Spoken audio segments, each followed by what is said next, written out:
Hello, guys. How are you doing? My name is Winfred, and welcome to this channel where it's all about reading our Bibles.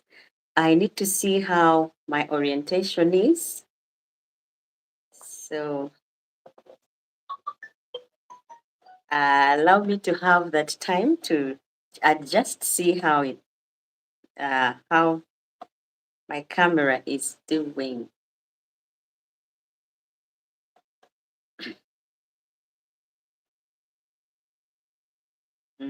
It's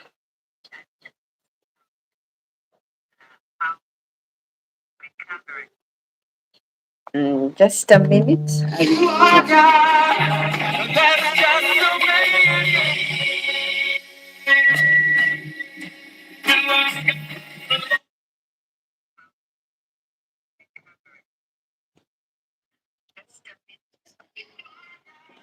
Sorry. Okay, let's try and rotate.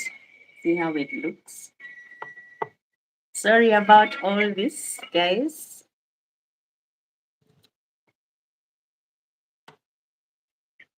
We are trying to change orientation. I hope that is getting better.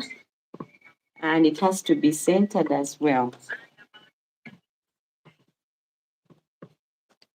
Yes, but it's not yet properly centered. The lighting as well has got to change. Thank you so much, guys, for tuning in and keeping the time. I hope someone can let Andrew know that I'm started because he's been calling and wanting to know what time it starts. Uh, my camera person is still trying to see orientation. Guys, you are very much welcome. And thank you so much for tuning in. Thank you so much. Those of you who are subscribed, you are amazing. And those of you who are dropping by for the very first time, you are going to have fun. Today we are talking about relationships. I hope my camera person can still see that it's not straight, it's crooked. And this seat is reserved for someone who is going to be co-hosting with me. And by the time he comes, we'll be set and ready to start. It has to, yeah, that is looking better. I wanted orientation to be a certain way, but it's turning out different. But either way, we will work. And I hope you guys hang in there. And as we set the equipments and start, someone has got to help her get it straight because my camera person is yet somewhere, but our time has started and I could not keep waiting anymore. Jasper, hi. Thank you so much for tuning in. Yeah. Okay, we'll work with this until someone else comes in and helps. Maybe my other camera person can come and help keep it straight. Otherwise, today, guys, you're very much welcome. This channel is all about reading our Bibles, but today is dedicated to our Fridays. Normally, Fridays, we do live chats, and feel free to come in, drop a comment, and feel free to call in and join us. I sent out a link, so if you want to join us live, you can go on and tap on that link, and you will be able to join us on the live chat. And I still see we need to change orientation so that we can be able to have a wider scope, a landscape. So just a minute, guys, don't hang up. It has to be, that landscape has to change so that, yeah, it has to change like that. It says device is locked. Rotate device back, yes. But it's best this way. I don't know why the device is saying it's locked. Guys, give us a few minutes. Let us straighten this out.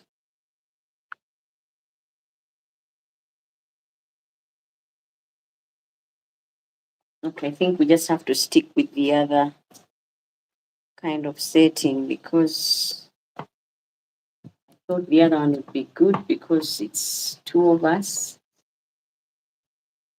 I hope we can all maybe just has to move back a bit so that we can make room for that my host that is co-host that is coming in. And yeah, it will be adjusted to that. I hope we can actually fit in there. Today we are going to be talking about communication in relationships. Communication, guys, is not only to relationships. Let's get that clear. Communication is wide. Communicating to your children, your spouse, your girlfriend, your boyfriend, your teacher, your boss. I mean, communication goes all the way. And the thing is, we are talking about that. We are talking about today is communication is key. It is key because without communication, there is no relationship that can stand. All relationships fail when there is no communication. I just want to welcome Jemima. He said hi. Hello, my dear. Thank you so much for the help. And thank you for tuning in and also watching at this time. Thank you, Jasper. Uh, and I hope you'll be inspired. Otherwise, we are talking about relationship in every sense of the way. Fridays are dedicated to live chats where we do live. This is where you feel free to talk about how you're doing live, where you're doing live from. So, in case you're not in Uganda and you happen to tune in, you're welcome. This live podcast is from Uganda, and I am a Ugandan. And so, you can feel free to tell us where you're watching in from and how you're doing life. But today it's about communication. Many times we do different kinds of topics. There's a time we've done finances. I hope you guys enjoyed the financial topics. And we did leadership, we did relationships. And today we are talking about communication per se. You will feel free to drop in your comments. Let me know where you're watching from, who is watching, and how you're doing life. Otherwise, before we go any further, we are going to pray and welcome the Holy Spirit. Father in heaven, we bless you. Thank you for yet another time in on this live chat. We ask that you come and guide us. Speak to us, bring clarity where there's confusion, and shed light where there's darkness. Reveal truths where there's deception, and help us, Lord, build and edify ourselves through what we are going to discuss today, and help us apply it in our day-to-day life, that it can work for us and make us better people. In Jesus' name we have believed and prayed. Amen and amen. Those of you who are tuning in from other countries that are not in Uganda, there's that area code that I put +256. It should help you be able to go through in case you're calling. But in case you're texting, you go ahead. It's a live chat. You can drop your comment. We'll be able to read it. It may not be read straight away, but it will be read. Guaranteed, we are watching you and we are seeing you. Today, we are talking about communication as I wait for my co host. This is my definition of communication. It is the foundation of a healthy relationship. Whether it's a relationship for school, whether it's a relationship at work, whether it's a relationship at home, communication is one of those foundations for a healthy relationship. Because if you don't talk about it, surely how is someone going to know what you're all about or what you're on about? So it's key that we communicate.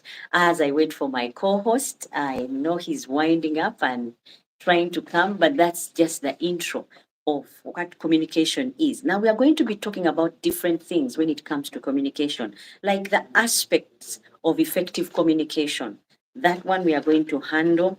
We are also going to be talking about active listening. We are going to be talking about nonverbal communication because there are so many ways we can communicate. Anytime you feel like you cannot hear me, anytime you see that you cannot hear me very well, just send a text or call in and let me know that my sound is low and I'll up it a bit. Otherwise, I'm assuming that we are all on the same page and you can hear me very well. We are also going to be talking about expressing feelings clearly. Yeah, because that is also part of relationships. Honesty and transparency when it comes to communicating, being vulnerable and sharing true feelings. That is also a topic that we are going to handle, respecting differences. So when we are talking about communication, guys, it goes and covers a wide ground. We are going to talk about handling conflicts constructively, regular check-ins, yeah, also that we are going to be talking about. We are going to talk about communication as an active and empathetic listening. We will talk about that as well. Managing emotional reactions. That is a topic we are going to handle. Creating a safe space for emotional sharing. That is also something else that we are going to talk about. Ask open ended questions to encourage deeper sharing. That is also something we are going to talk about. Excuse me, when talking about handling communication. Also, we are going to talk about balancing emotional needs, offering reassurance and support. That is also something that we are going to be talking about today regarding communication. I hope that will take us. So, if you're one that is interested on bettering your ways of communication, or who has had issues with communication, you're in the right place, and I know you'll be blessed. I just want to know who is watching in and where you're watching from as I wait for my co-host. He's taken some time. Excuse me, I'm waiting for him. And I think he has come now and we can start. He will probably give us his intros and let us know who he is and where he's watching in from.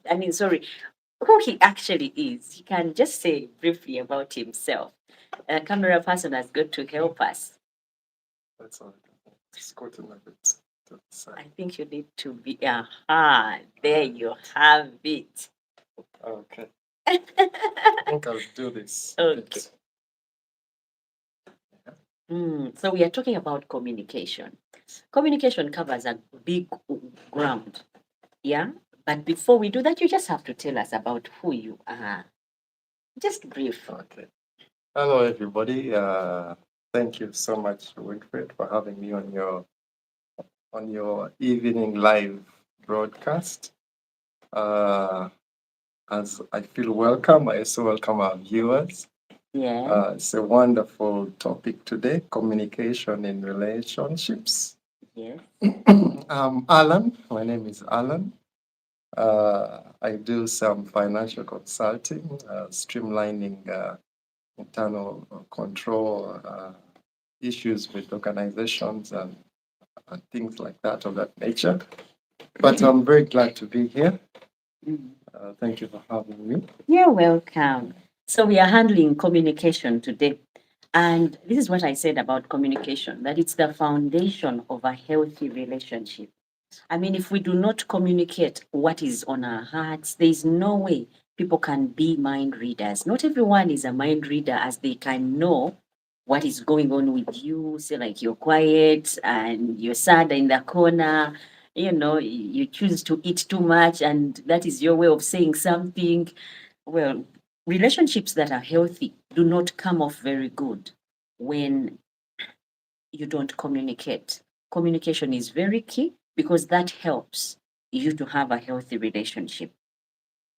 That's true. Now, I also noted that it helps build trust and understanding and emotional intimacy. The advantages of communication is once you communicate with me, I get to have more trust in you, get to understand you better, and also intimately, in case we are talking about intimacy in a relationship, it helps with emotional intimacy. So, what is your take on communication? Communication, first of all, this is so broad. Yeah, This is very broad. But my understanding of communication is, first of all, it's got to be two-way. And communication is not, I understand you put it down into a healthy relationship. But communication in terms of relationship covers all relationships. True. Whether it Uh, is at work, absolutely. at school, whether you are at home, with your friends.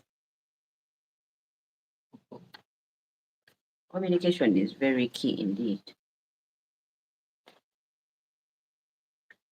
So I just wanted to know, is that all that you have to say? Sorry about that. I got distracted here a bit. Mm. Yeah, but yes, relationships, say parents have relationships, excuse me, with their children. Mm. Children relate with their parents at work. We're always, as human beings, we're always relating to somebody in one way or another. And communication is that link that connects us. Whether you are partners, male or female, whether you are friends, you've got to communicate. It's a way of expression, expressing emotion, expressing your need, expressing what is on your mind. And also, as we express to each other, there has to be the other party who is also at a place where they are receiving what we are expressing to them, but also their attitudes in communication. The attitude in which you are receiving the information, Just excuse me. and the attitude in which information is being conveyed to you as well. So, so communication for me would be it can be verbal, but it can also be non-verbal communication. Non-verbal communication can be physical characteristics of somebody. The way you sit can communicate. The way you walk can communicate. The way you stand can communicate. The way you shake somebody's hand can communicate. Because communication is like that vessel that tells the other person what is going on with you or what message you want to deliver to them. For example, if say uh, I am interested in somebody and I may not exactly have the words to express myself, I can still communicate that to that person in a physical way. Either I can buy you a drink, I can write a letter, I can sit in a certain way that causes you to have your attention drawn toward me. So I'll give an example. Animals have a way of communicating to each other without actually talking in what we would call a human language. They use pheromones. The leader of the pack releases a substance to the others. For example, if it's a pack of lions who have gone to hunt, the leader of the pack releases a substance to the others that lets them know what the game plan is concerning the animal that they want to victimize. So, in a way, they are communicating, they lay strategy, they hide, uh, they track the animal, and they, sabotage it in one way or the other until the end of the day they have a meal. But all that has been a form of communication between the animals to make sure that they do not go hungry. So even us as human beings, as I was saying, communication is both verbal and non-verbal. Now, when I was starting off, I said that communication helps build trust. Yeah, like if you tell me things about you, I can start trusting you. But if you're not open and you don't tell me anything about you, guess what? I can't trust you because I know nothing about you. I can't just start opening up and telling you things and you just keep quiet and then I tell you more. So communication to me helps to ensure that there's that bit of trust that is established just because someone is communicating. And I also believe that communication creates an understanding where I get to know you. So, guys, communication is very key because in you talking to me, I get to understand you better. It's so easy for us to judge each other. I meet you on the road, and because I don't know you, I can be like, that is a proud man. But if I take time to talk to you, I would get to know why you are the way you are or why you do the things you do.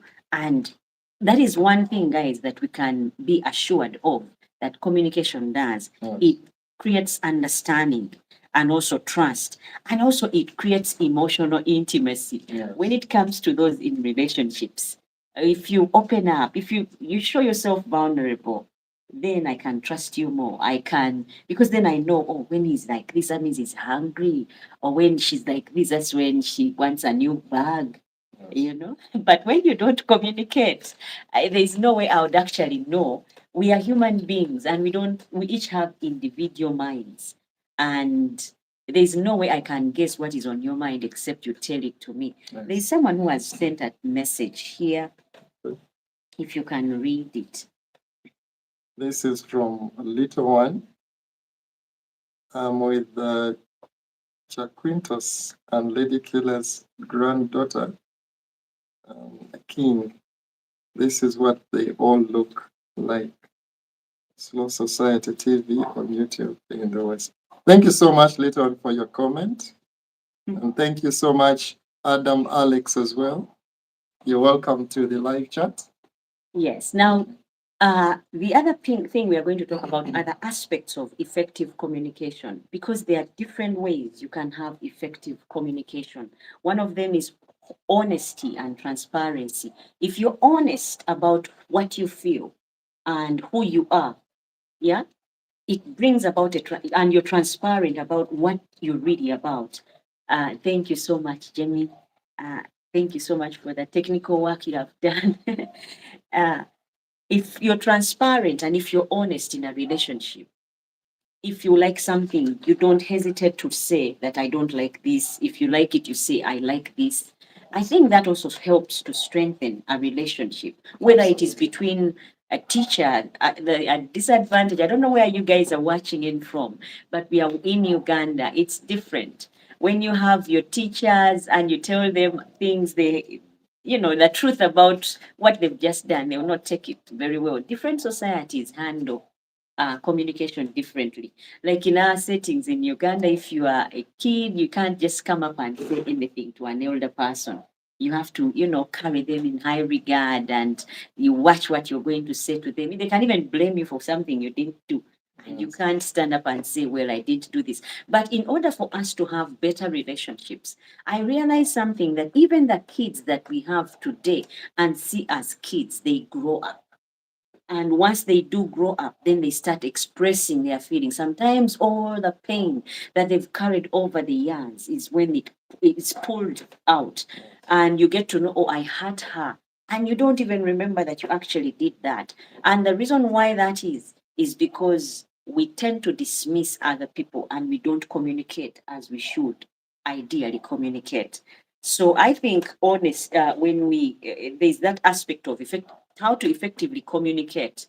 You have to be honest and transparent, whereby you are free with each other. For a good relationship to stand, you have to be clear on what to be able to express yourself very well. I like the way the kids in those European countries are brought up.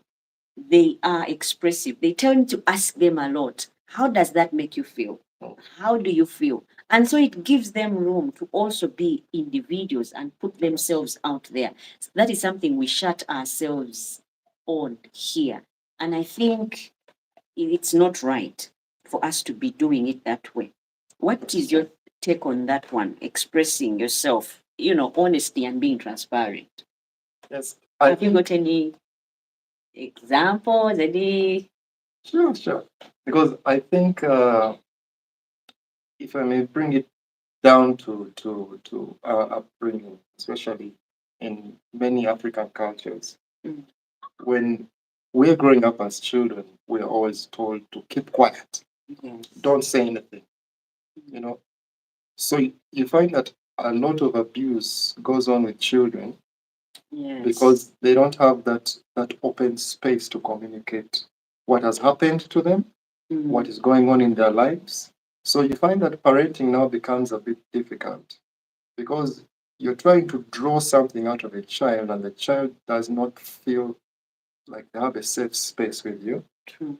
To tell you what is going on with them at school, whether they are being bullied, whether they're being molested, or things that are going on in their personal lives. When we were growing up, and probably you had done something that fell in the stubborn bracket or category, and you're being punished for that. Even in the midst of the punishment, you'll be asked a question. And as you're trying to respond to the question, again, you're suppressed I know. in the midst of it. Like, how dare you talk back at me? And yet you're trying to address a question that has been posed to you in the midst of the beating or the punishment. So you find that as children, there's a lot of suppressing of emotions, suppressing of thoughts. Do you think that And has contributed to the way we are naturally? Because we are passing it down yes, to our children. If I was not able to express myself growing up, yes, I will not raise up kids that will be free to do that because I didn't get that. So how can I give it out to anyone, something that I didn't get? yes, it becomes hard because if that is your background, you are somebody that has not had that opportunity to express yourself or to communicate what is going on internally. It becomes hard even as a grown up to allow that space for your children as well, because first of all, you don't know how to deal with it. You don't know how to handle it when your child comes to talk to you about something intimate or personal. You don't really know how to handle that because you didn't have the opportunity of having your own issues handled because you're always cut off or shut down in these very areas. So you find that now parents find it hard to talk to their children, children find it hard to talk to their parents because that room is not there, that space, that safe space is And not yet there. it should That ideally be transparent, there. yes. So it's strange, at times when you're a parent and they call you at school and they say, your child has done this, and you're like, it can't be, that's not my child. But because you don't have that communication between you your don't know children. what So you they're don't know what you're capable capable of. of. Yeah, your children are capable of or what they're not capable of. So at times it's hard to even defend them or to justify what they are doing or so it becomes problematic. But as parents, we tend to even protect or defend them when we don't actually Yes. know them, and it's actually not Yes. good, doing them any good. And again, maybe I could also uh, bring it down to probably even us as men. As men in society always molds you into this man who should not cry, who should not express emotion. But as we said earlier, that communication is expression of your thoughts, expression of your emotion, expression of what is going on inside, taking that message to another party. Yeah? So you find that men in our society find it hard to express emotion because they don't have that safe space. Society has closed down on that safe space. So you cannot cry in public. Yes. You cannot express in public, you know. It infringes it infringes on your manliness. How can you cry? How can you say that? How can you do that? And yet it is a form of expression. But at times even even in relationships, many women complain that guys don't talk, guys are quiet, men don't talk, men don't communicate. They're quiet. But uh, always ask yourself, have you created a safe space for him to communicate what he's going through, what he's feeling, what his fears are? And each time he does, how do you respond to that? Do you judge him? Do you condemn him? Do you make him feel belittled as a man? Every time that opportunity arises and he is expressing himself, because the way you treat him in that scenario is what is going to take with him, and then he'll shut down and be like, no, I cannot talk to my partner about this. I cannot tell her about this. I cannot tell the other person about, because when I did, I saw the response, Mm. you know. So that breaks the communication, and you find that many men shy away from opening up to their partners because that level of trust, It's been broken. yeah, that trust is not really there. Can I trust her with this information? If I told her this, how would she respond? That that foundation, that that foundation of transparency, of being open, of feeling safe, is not there. I think many relationships, I don't know what you have to say about this, but I feel many relationships are breaking up in our day as opposed to those days. Do you think it's got anything to do with communication? Because I think, again, the women of the past, if say like we take it in the aspect of relationship between a man and a woman, or the relationships of long ago, people were relating in a different way. The Yes. wife knew her place and got stuck to that. I mean, if she wasn't happy about anything, she kept quiet. Mm. Yeah. And the man knew that his job is to take care of his house, and that was it. So there was no much about talking. And so people hanged in relationships that were miserable simply because everyone knew while you're getting married, you know exactly what is expected of you as a wife, what is expected Yes. of you as a husband. And so relationships worked, but we can't say they were really happy relationships because people were in those relationships, say like they led to marriage. Mm. They were in those relationships, but they were not free to express how they felt. I mean, I can't be on my knees day in, day out, day in, day out, and I'm cooking for you, and I'm doing all this, and I hear you have kids the other side and the other side and the other side, and you think I'm in the relationship happy. I'll not talk about it. But just because I'm on my knees doesn't mean I'm in a happy relationship and I'm actually glad I'm with you. But our day, I mean, I'll tell you this is what I expect from you. You don't do it, then I pack and leave. Do you think communication has also led to a bad thing? Because now we are expressive. We know what we want and we can express it clearly that, you know what, if you're not doing this, yeah, like now we have in Uganda a talk that atalina senta kumeta chindazi. Yeah, Yes. That's you've had it and many people use it. So I mean, if I get to be with you and you don't have any money that can get me what I want, you know that I'll leave. And so you work towards getting the money. You know I'm with you because you have money, or I know you are with me because of this and the other. So do you think it has helped? yes. I think.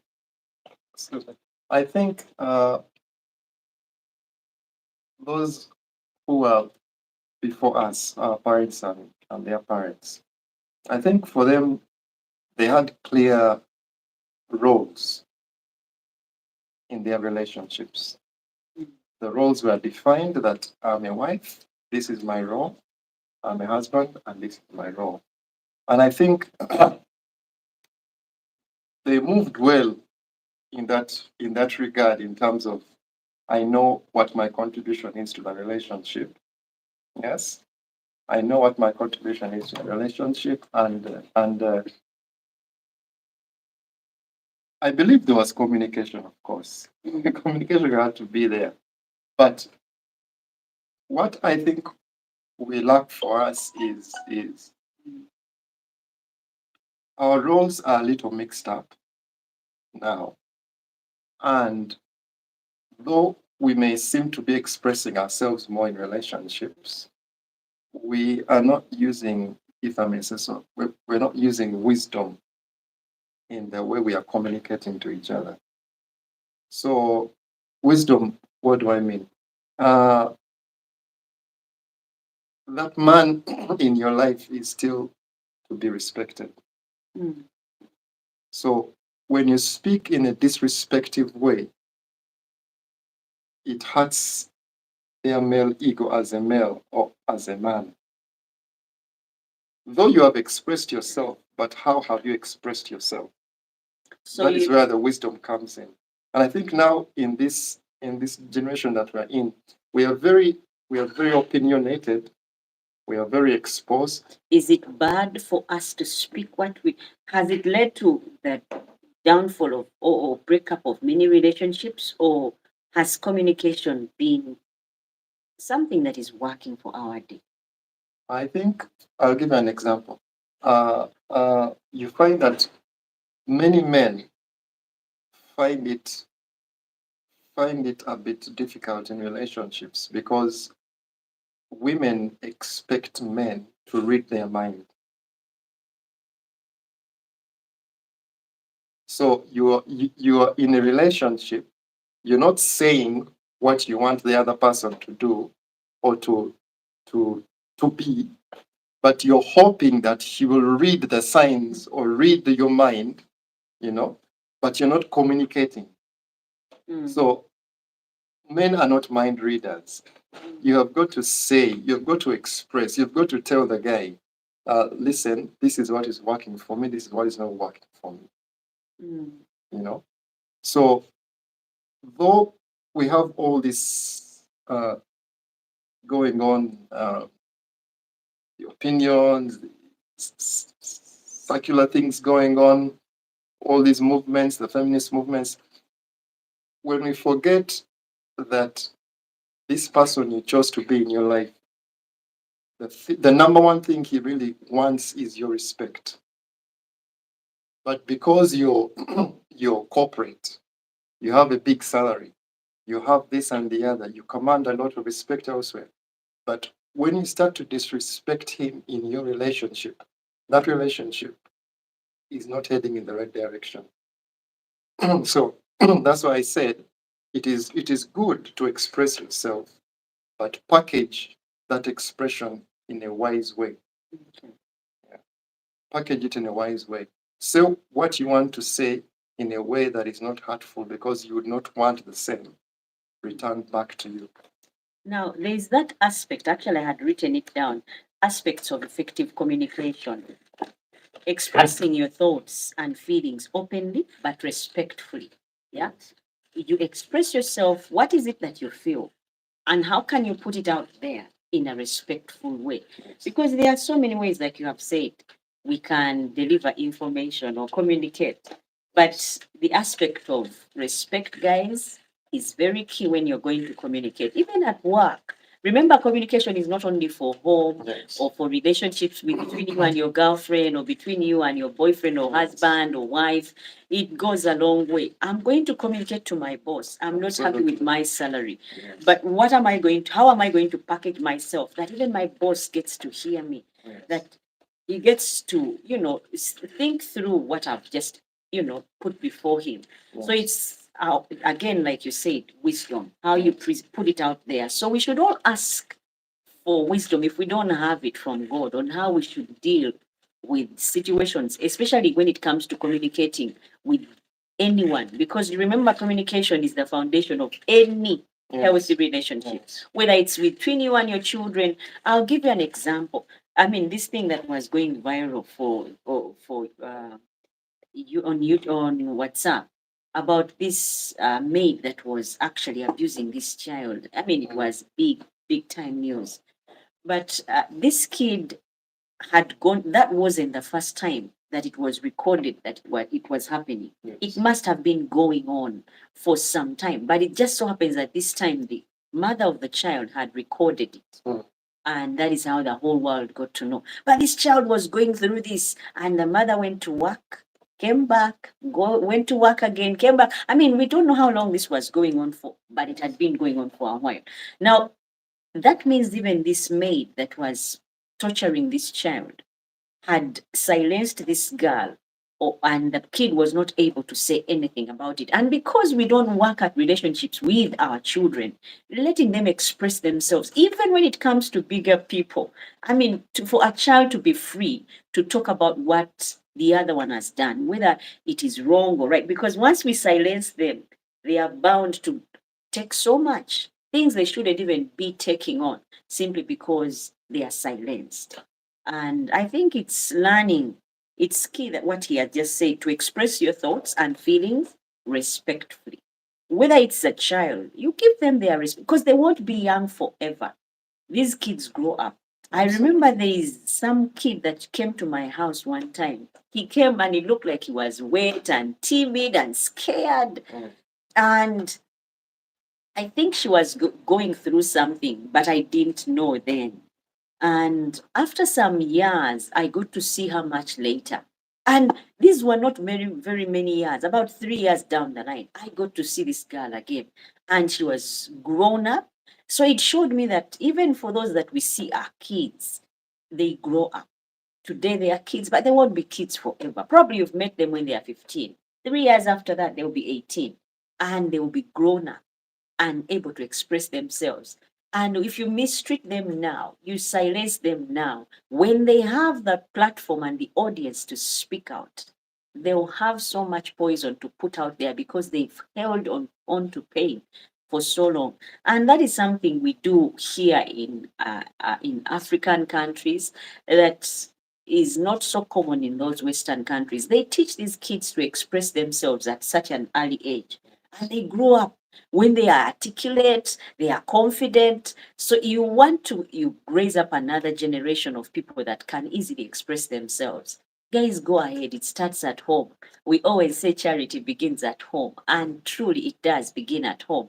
Let your child be free to express themselves about those things that are going on around them. Let them get to know that they are part of the world that they are in, not, doormats that anyone can step on, and they will turn out different. I'm not saying that we raise up spoiled brats. Guys, these are two different things. Yes. Because you can think that allowing my kid to express them, when all they do, they see visitors, they step on chairs and start stepping on them, pulling on at them. That's not it. Communication is literally being able to express yourself, and remember, respectfully. So we can raise up a generation that fears God and respects those who are in society, in places of leadership, and those that are older than them. But again, respectfully, it's very key that it's respectfully. We learn to express ourselves, but respectfully.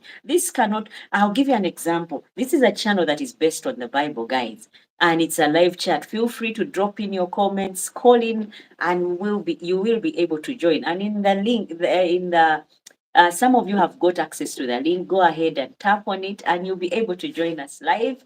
And together we can chat about communication in relationships. But in the Bible, there's a woman called Esther. She was a queen, and she had no reason to fast before meeting her husband. She had no reason to gather everyone around her in prayer just before she met her husband and talked or expressed herself. But she realized that she needed more than what she had to go before her husband. Now, that is respect. Because any other person will be, he's my husband, I'll just go. You watch and see. What has spoiled many relationships in this day is that thing. There's someone I was talking to yesterday that said, what has messed up relationships now is women having friends. He said it, and he said next time he gets into a relationship, it has to be to a girl who has no friends. And I was like, that doesn't sound right. Because how can you find someone who is friendless? We all meet people in life, and once we meet, we come with our old baggage. You didn't find me friendless, so I cannot drop everyone because I'm now married to you or I'm in a relationship with you. So we just have to learn that friends are not the problem, but friends tend to also ill advise. Yeah, but Esther knew that she needed greater favor to approach. That is the respect she was collecting for the husband. She couldn't just go and attack. Even us in our setting, you want to talk to your boss for an increase in salary. Package yourself well, work hard. And then when you approach, you're like, I've done this and this project, I've finished this and this on time. I would like to have some audience with you and we discuss how I can be better paid. Like in a wise way, not that you're not entitled to, you are actually entitled to, but respectfully approaching would help you get what you want. That is why we say communication is really key. Now, the other thing that I wanted us to talk about is avoiding hiding things. How is that detrimental in a relationship? Hiding of things. Yes. Of course, where there is no transparency. Mm. Uh, you're put in a place where you're not sure of your standing. So maybe I'll bring it out this way. We talked about earlier, we talked about safe spaces. Yes. Now, hiding things for me would come as a result of somebody not having a safe space with the other party. Mm. Because if you have a safe space, then there is that element of trust. Mm. And if I'm going to trust the other party, then I'll be like, this is my mom. Let me go and tell her what happened at school because I trust, because I have that safe space, you know.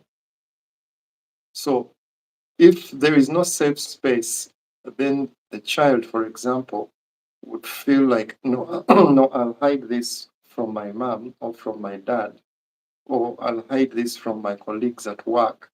Because if I bring it out, then there will be so much backlash or backfire on me that I may lose my job, I may lose my relationship, I may lose my friendship, you know. Mm. So one has got to be in such a space where they are confident in their relationship that even if they say something that may be hurtful and painful, they know that the other person will not walk out because of what they have said. So they feel safe. I think for me, it's about safety. So people hide things from each other because they don't feel safe. Yes, they are not sure in that relationship that if they told the other person that I have a kid and they heard that this person is like, I'm not interested in a person with kids, or I don't want I think I, ABCD. for one, Yeah, I think we start off relationships on the wrong foot. that is also true. You lie to me about your bank account, Mm. yeah, and then you lie to me about what you have. Guess what I do as well? I lie to you about my relatives. I lie to you about where I come from, where I went to school. But because we've started on a wrong foot, there's no way, no platform to bring back what we didn't talk about in the very beginning. Because if you come to tell me that later, I'm like, but that's not what you told me before. So you just keep it as a secret, but ideally it wouldn't have been. Yes. So I think it's not because you're not safe alone. I think sometimes we just lie, purely lie. In relationships in Africa, we are liars. We lie about uh, who we are, how much money I have. We feel afraid to be ourselves. Why Thank do you. you think that is? I think that is the way we are brought up especially Africans. To lie? Yeah, we lie a lot. Let me just say this. Guys, you're so much welcome. Those of you who are just dropping by for the very first time, it's a live podcast.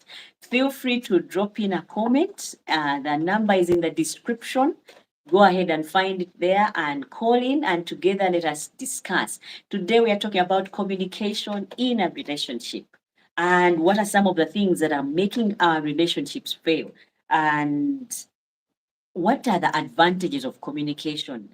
We talked about, it's a live podcast. Go ahead, drop your comments, we will read it, and we acknowledge you. Thank you so much for tuning in, and feel free to call in. The number is in the description, but I can say it again. It's +256 762 599 138. Go ahead and call, and also you can tap on that link and just join us live. We are talking about communication in a relationship, and we talked about the aspects of effective communication, which we said was honesty and transparency. If you're honest in a relationship and transparent, your relationship is likely to grow faster and better. But if you're not honest, if you're not transparent, relationships will likely fail. Because believe you me, at some point, I'll get to know what you lied about. And when I do, I'm like, who am I with in this relationship? Is this the person that I was introduced to? Because then you come off as two different people, especially if you do not become honest. And we talked about expressing your thoughts and feelings freely, but also respectfully. In a relationship, say like it's between a man and a woman, and I'm not happy about your breath. Yeah. I have to find a way of expressing that, you know what, your breath is not the best. You need to go and have some checkup in there and have some floss, maybe, some dental hygiene to better your breath. And how I would do that in a wise way, he talked about expressing yourself freely, but also respectfully. Because we looked at marriages that have been in the past where people lasted together for years, and now I don't like you, you don't like me, you didn't do this, you didn't get my mom a present on Christmas, I'm out. That is the relationship that we are having. Those are the relationships we are having now. And the reason why this is so, you said it's because we don't operate in wisdom when we express ourselves, as opposed to those people in those days, which is so true. But also, then we go to avoiding or hiding things in a relationship. That has led to so many relationships breaking up because I meet you, I don't tell you that I have a child. You gave that example, Yes. and then you get to find out. Yes. That is likely to break up our relationship. But guess what? Guess what? We can break up, but you said it's because of the fear. Yes. You don't feel safe. And I disagree. Okay, not totally disagree that you don't feel safe. Sometimes, like relationships in Uganda, for us, I mean, we are in Uganda, guys. And feel free to tell us where you're watching it from, who you are. Drop in the comments. Let us know who is watching and where they're watching in from. But I told you that in Africa, we have that thing when you're interested in a girl, when you're trying to woo her, you don't say many things. Say like you can lie. I mean, you are a known better. You bet. And then you phrase yourself like that you are an international investor. What? An international investor. When all you know, you never leave those sports betting places. Yeah. So I get and tell my people that my boyfriend now is an international investor. When actually you bet on goats when they are racing, on horses, cars, Yes. teams of football, Yes. and here are my parents asking me because in African society we ask about our children, the kind of man you've brought, where do they work, where are they from? Yes. Now you told me you are an international investor when actually you are a qualified certified beta. You bet on just about anything. Yeah. When I get to know the truth that you actually don't even have a job, you bet. I just run. Why? Because you are not truthful in the get go. Now, do you want to tell me that you are not safe? That's why you lied about your job, that you are an international investor when actually you are a beta. I'll give you an example. For example, kids. The reason why they will lie, even when they have the evidence, they have taken sugar and you've been telling them, don't touch the sugar, don't do this. And you ask them, did you touch the sugar? And they'll tell you, no, I did not. They are lying because they are afraid of the punishment to come. Yes. So many people get into that trap of lying to your boss, lying to your children, lying to your parents, lying to your partner, because you are afraid. Sometimes you men lie even when you have no reason to. Really, you're interested in me. There is I always think a our reason relationships will be different if you are clear from get go. You say, you know what, right now I'm between jobs. In other words, what do you mean between jobs? I don't have a job. Yeah. Now, But I'm working at it. I can get to understand my man has no job, but because I'm sorry to interrupt you, but because the man is approaching you and he does not know you in the sense of can he trust you with his truth? mm, Eh? he can. I mean, we've just met. We've just I'm met. in between jobs, Yeah, you tell me you're in or between I'm jobs. And then, unemployed, or I'm yes, doing this or the other one. I'm not doing guys, anything. tell me your opinions. Yeah. I see here there is Bekasima Yakubu. You are in Mukono. Thank you so much, Yakub, for watching in Mukono. I hope Mukono is good and it's not as hot as it is here in Kampala. But thank you so much for tuning in. Yakub, go ahead and tell us your opinion. What makes men lie about what they do before they even get to know? I mean, you just met me. That is a clear ground for you to come up and say, you know what? I'm jobless. Now, I think personally for me, Mm, but I cannot speak on behalf of all men. mm, But personally for me, it is it is in the approach. There, I think society has raised up people to have certain expectations. mm. So men have expectations that women are mainly interested in material things or financial security. So And there is no way I'm going to put my worst foot forward. aren't Eh? you the ones grooming us for that? Because you are lying to me from get go. I mean, you're giving me 50K for breakfast, 50K for lunch, 50K in the evening, when actually you don't even have rent for next month. Yes. Why?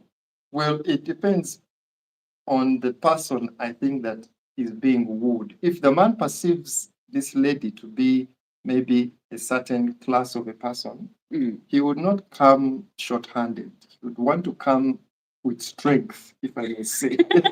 A general man. Yeah? A general man, yeah? And it's like, to impress. So because to be honest, the lady is also trying to impress the man in one way or in the another. But the man also wants to impress the woman. Now, even when you take it in terms of animals, yeah, animals, when you see like a male peacock, yeah, there's a way it tries to impress the female by, you know But having it's this display of it's impressing the female with what feathers. it's got, Yes, not what it's assuming to have had or yes, have. because now I think by nature, And then nature the is female grooming us. peacock, of course, expects it to have that. But also, there are some male peacocks that don't come strong in that regard, and they would not probably be picked as the best Then mate or suitor. because So here, as human beings, because we have that thing of if I don't impress the person, they may not accept me. So the fear of rejection from both sides, I think, causes people to play games with each other, from the get-go. Yeah. But for me, again, it's the man that is not sure about you, but he knows that most women are impressed by the things that are given to them. I think men are all on the same page. I see here Yakub saying that sometimes we fear for our lovers, so we end up lying well to her. So it is because of loving her. Now, I think that is not love. Jacob, I hope you agree with me on this one because you've just met a girl. You don't know whether she will be high standards or not. She may look expensive, but understanding we are raising up a generation of liars. Can you imagine kids? Yeah, there's a time one of my kids went to school and I packed for her chips. Guys, these are chips. We are in Uganda. You know, fries. In Americans call them fries. These were chips that you fry in cooking oil. You know, potatoes, cut them up, put them in oil, put salt, and put on the plate. She took them to school and then told her friends, these ones my mom got for me from Canada. Because the girl had told her that she had got ice cream from, her mom had sent it from the US. And so why she came up and said it's also her mom got her these chips she bought at school today from Canada. Really, we are grooming up a generation of people who are liars. For some reason, I don't agree with men. We are talking about communication, guys, and it's a live chat. Go ahead, drop your comments, and you can also feel free to call in live on +256 762 599 138. That number is in the description. You'll be able to access it and call in live, and you will be heard. What I'm saying here is this: that guys, if you are going to meet a girl and you've met a girl and you're actually interested in her, there is no reason why you are lying, because when you lie, guess what? I will lie back at you. I'll tell you, well, also me, I grew up in America. When we came back, we've not been in Uganda for so long. When I've actually never even taken a train because we don't have any functional ones in Uganda. But you see, a relation started off basing on lies cannot go any far. I don't know why men lie. Because once you lie to me, you are an international investor, I will get closer to you because I'm interested in investments out internationally. And then only to get there and find you actually have no job. I will leave you broke behind. Why? Because you actually presented what you didn't have. I didn't ask you to say that. Tell me I'm between jobs. Yeah? And then after saying you're between jobs, tell me clearly that between jobs means currently I have no job. I had one and lost it. That's why I'm in between jobs. But I'm actually applying in several places, hoping, fingers crossed, they will take me on. And how many ladies would take on that person Who is between jobs? who They is are saying, promising. who is saying their truth to them? They are there. Not everyone has been born with a silver spoon in the mouth. I know at Aina saying the tough me that change does. That's what we say in Uganda. Yes. But I will. There are those who will hang in there and stick by you, regardless of what is going on. Guys, thank you so much for dropping by for the very first time. Fridays is a live chat. We do life and talk about life. And there are different topics that are discussed. You can drop them in the comments. A topic that you would want us to discuss on a Friday, you drop it on the comments in the week, because there are different videos that come out every day of the week. And you can drop a comment and we will read it and it will be a discussable topic. Otherwise, today we are doing what? Communication, and there's someone calling in. I hope he can be heard. Let us tune in and let him also express himself.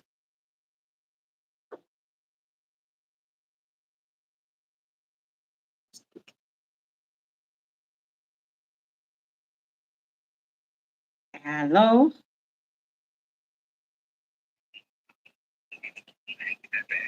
Yes.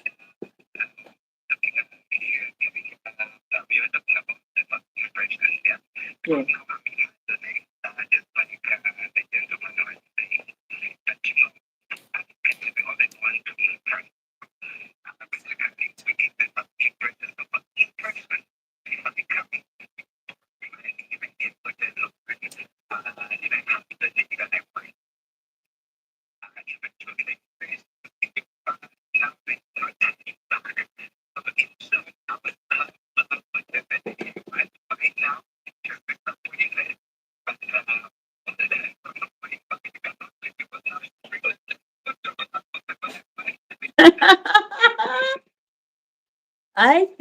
I think, guys, we are becoming liars. I think. Now, thank you so much for calling in. Guys, the number to call is +256 762 599 138. He's just called in and said that, say, like he gets a girl, lies about himself and gets her pregnant, and once she's pregnant and has the kid, she's stuck with him. That way he's got what he wanted to get you. Guys, that is a very, very big mistake. Do you know that there are so many relationships that are failing in our day simply because we have built our relationships basing on lies? And the reason why that is true, I will give birth to that child and leave. You know why there are so many single dads, single moms today? It is because we cannot take it. You lied to me and I settled with you. And then the truth came out that actually you have no job. You're in between jobs and you just had one, God knows when. I will leave, even when I've had a kid with you, and leave that kid with you, and that kid will end up with your grandparents. And I think that won't be the best, because if I didn't, guys, many of us ladies are wooed because of the money. The way you display money when you're trying to woo me or to get me, yeah? I when you're pursuing me, the way you throw money around, I'm so easily impressed, and I'm like, I think this kind of guy. Even when I go back home and tell my parents, I'll be like, I found myself a man. The parents will be like, does he have money? Yes, he does. So what does he do? He's an international investor, or he's in between jobs. Or basing on the lies from the previous caller, I would say the lies that he has told me. And then later, when my parents are having a function at home, then they would be like, can you tell your man to give us something? Because those are the roles of men once you are in a relationship with a girl. The parents of the girl tend to ask for things. Yeah. And because you paraded him so well, because guys, you don't know, but we flaunt you to our people. We don't only tell our girlfriends. I would go tell my mom, tell my aunt, I found a man. Yes, I tell my sisters, I got a man. He's got the money. He works here. Those are the things that I say because they're the ones you've told me. But had you been honest, I'll be like, yes, I've found him. He's kind of humble, but I know and I believe in him. He can make it. Yeah. But if you lie to me, guess what I will do? I will tell them lies. And once the truth comes out, because on several occasions, my friends will be saying, or my relatives will be asking for help here and there, and you can't meet. And then I'll have be pregnant. Pregnancy in Uganda today is not cheap. Yes. The bill starts from the hospital. That's when you get to know that you're actually buying a child from God knows where. Yeah. Then you see all these bills. And if you can't meet them, I'm like, I'm tired of his broke behind. I mean, it's too much. We go hungry. He can't even do my nails. He can't. And friends will be like, but before he said he had. Yeah, but he was lying. Trust me, unless it's someone else who has been briefed very well by relatives or sometimes has nowhere to run to, they will stick around. But once they get someone better, they will leave. So, Mr. from Entebbe, that won't work. So, in other words, are you saying that the women don't lie? We do lie. Oh, we do lie. Oh my goodness, we ladies lie. We lie from the point if I've had kids, I've never had any because I want to appear young. That's what we were also saying, because both parties are trying to impress each other. Auntie, the reason why for us we lie is because we know you men. Did you know, guys, you are the worst stepfathers, anything? You say stepmothers, women It's are not- bad, It's but not on men record. can also play that part very well. It's not on record. If I told you I have kids, It's you not on will record. start mistreating my kids because you're not the father. And then you start saying, I cannot be. Yesterday, I was with some gentleman who told me that they're in a blended relationship. And in that relationship, the woman came with she's got about 4, 5 kids, but the man didn't know. He only knew of two. And the reason why he knew of two, because he had asked her to bring those two, because she kept on frequenting. Today she's home, the next after gone for 4 days. And the man kept on asking, where are you always gone off to? Until the woman said that I'm always gone because I've got kids. But the time the lady came up with such is when the man had asked where you always gone off to. And she had already had 2 kids in that man. Can you imagine? I have 2 kids in you, but you don't know that I've even got other kids somewhere. And when I ask where you always gone off to when we have 2 kids with each other, and you say, well, I have other kids, these are not the only kids I've got. Well, already now the man is saying, I'm going to leave her because I don't understand her. She's driving resources from home to somewhere else that I don't know of. And that is because she didn't communicate. I think even for blended marriages, these people in European countries do have them. And I think it's because they are open from get-go. I mean, you meet me and it's like part of my CV. Hi, my name is Winfred. I've been married, I've been divorced twice, and I have 7 kids, or I have 3. You either take me the way I am presented or not. I think they know how to relate better than we do. I think for us, it goes back to that aspect of fearing to tell our truth or to live our truth. I think we are in a society where amazima gafe, if I may say, we don't love ourselves. Because if, for example, as you have said, you come with your CV. I'm divorced twice. I have 7 children. This is me. It's like you're proud of that. It, I come with that. But in today's society, especially in Africa, that seems to be frowned upon. Like it's a shameful thing. So the first thing you're going to do is to hide that away. Just like First of all, because you're not yet sure about this man, whether he will accept you or not. And when he does, it's like, this is something I'll take to the grave. Or I'll find an opportunity to tell him about it because one day I'll have to introduce these kids to him. but the But thing again, is, the it man, brings it back to that safe space because I'm thinking now there could be a viewer who is in a relationship and they have discovered lies. Is there hope for a relationship where now the truth has come out and that relationship be redeemed? Is there room where, okay, now you know I am not this person, or now you know I am this person? Is that relationship redeemable? I think relationships would ideally work, yeah, if we are open from get go. Now that we've already made that mistake and we're not open, Yes. the way forward, is that what you're asking? Yes. The way forward is to just have a day, guys, sit down and agree. Tell him, you tell her, you know about that those different investments that I told you about, they're actually not existent. They are in they are non-existent. And then you say, do you know about that place where I took you, the car bond place? And I showed you a fleet of cars and said, these are mine. Well, I have none and actually don't own one. Yeah. Let's, you have that space where you can, say what it is that you have and what it is that you don't have. And then because you've already been together, trust me, you will choose to live together. What my friend in Entebbe talked about, and he said that I'll have got that girl either way. So I don't really care. Mm. She will be pregnant for me. You go on having kids left, right, and center. Yeah. But that doesn't mean you'll be able to keep these women. Because I will have realized I made a mistake, leave you with your mistake, and I go on. And you become a single dad, or I become a single mom. I take my kid and pack because I can't stay with you anymore.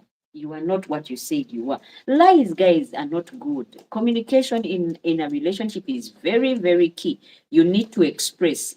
Like we said, let's not maybe deviate so much. Avoiding hiding things. That's one of the things that were mentioned. Also, expressing feelings freely and clearly. Yeah.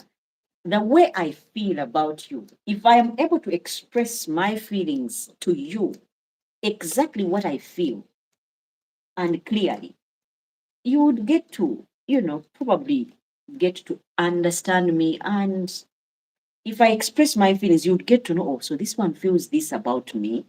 This is how she feels. And either you fall in love with that or you fall out of love with that. So I think it is key that we express ourselves freely and clearly. You tell them, you know what, me, I don't like kids. Guys, I'll tell you a story. There is a couple that was in church and they got to a time of getting married, dating time.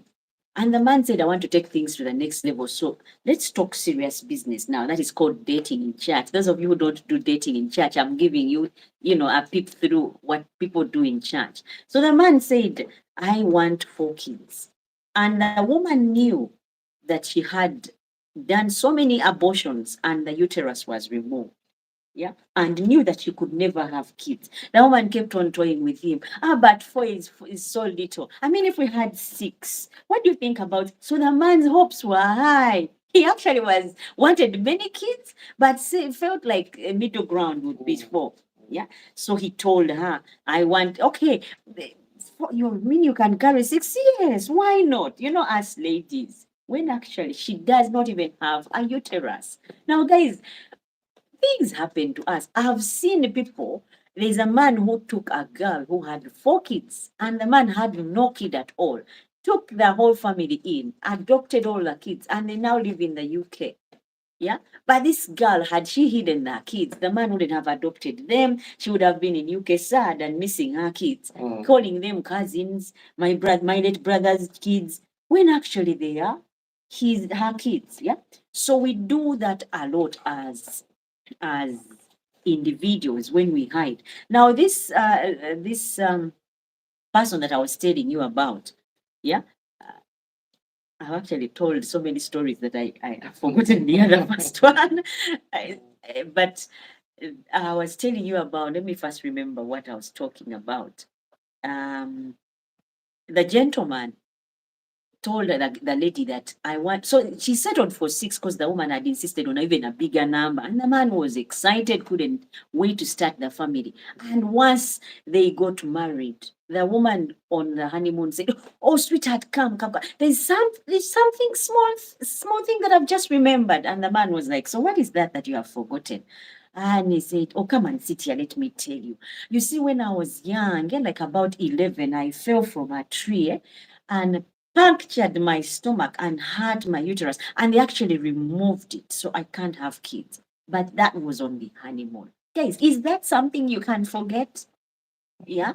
Is that so small that if we were dreaming of kids, you don't know that babies are carried in a uterus? Tell me you can't have them. Then let me reprogram myself because I love you so much. I will start looking at how will we have kids. Either I will not marry you because I want to have a family, or I will marry you and adopt. Because these people in foreign countries have done it and it has worked for them. But how can you say you forgot something very small? And all along, we were talking about how many kids we would have and the kind of family that we would want, a sizable one. Yeah. So there's no way. Now I'm thinking, because immediately after the man said, "I've not touched you, we've never, I don't know about you guys, but church marriages, you don't sleep together unless you're married." So this man said, "We've not been together. I've not taken anything from you. I know I've lost money in the wedding. But the fact that you lied to this degree, yeah, out of it." And then the woman cried, went to the pastors. The honeymoon ended there that day, guys, at the reception. Because at the reception, that's where you have those rooms booked for the bride and groom. That is where they get to stay and spend the night before they go actually to where the honeymoon would be. And so when the gentleman, on hearing that, he left the hotel and went and packed with some friends. And in the morning, he went home. And the girl cried, went to the pastor, said, "We don't understand this guy. He's left." And the pastors were like, "No, it can't happen. Do you know where he's gone off to?" And they said, "I have no clue." They called his number. His number was off. And he later turned it on and came to church. And he said, "Pastor, I want you to divorce me with Irene." I'm just going to use Irene as a figurative figure. "I want you to divorce me with Irene." And they're like, "We've just married, you guys. Can't something be done about?" No, there's nothing that can be done. Irene is a liar and the biggest one at that. And the pastors tried to try and solve the things, but nothing could be done. Now, guess what happened? The pastor called the girl in and said, "So take us through what happened." These were youth pastors, guys, over church. So the man thought he's got it right. He's got a God-fearing woman. So there are people who are looking for honest people. So honesty would take us a long way. And lies. Guys, you lie to me about your finances. I get there, they're throwing us out of the house. Yeah. We don't have food to eat and we've just gotten married. Even when we said "I do," I'll be like, "You know what? First sort your broke behind, get me. After you're sorted, I'll come back." Why? Because you lied. Yeah. I think it is key that we are truthful when we are relating. We be honest about expressing ourselves freely and clearly. Tell me, you know what? I'm a hard worker. But right now I have, nothing else coming up for me. It has been rough. People do understand, guys, when it is rough. They do understand. And when things are tight, they still do understand. And hi, Lillian. Thank you so much for tuning in. Good to hear from you. Most welcome, Lillian. You're welcome. It's a live podcast. You can go ahead and call in on +256 75762 599 138. The number is in the description. You can call in live or text, and we'll be able to read your experience also as well on relationship. Jasper, you said personalities matter. They do matter, it is true. But again, I think for me, we go back to where we started off from, that it is key to express ourselves freely and clearly. You men lie for no reason, and we lie as well in response. So, guess what? I The think- relationship is based on lies. A foundation of lies will crumble at some point on all of us. I think no one lies for no reason. Everyone has a reason why they lie. I think when it comes to relationships, it's the fear of being rejected for my truth. You put it very well. You said your truth. Yes. So that This means is it's my your truth, but because I'm not sure about you, I don't have that safe space to tell you my truth and you accept me in my truth.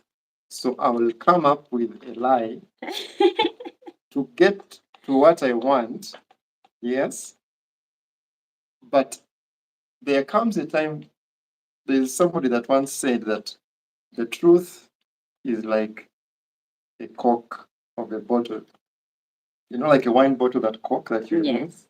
That no matter how deep you take it to the bottom of the ocean, one day it will surface to the truth.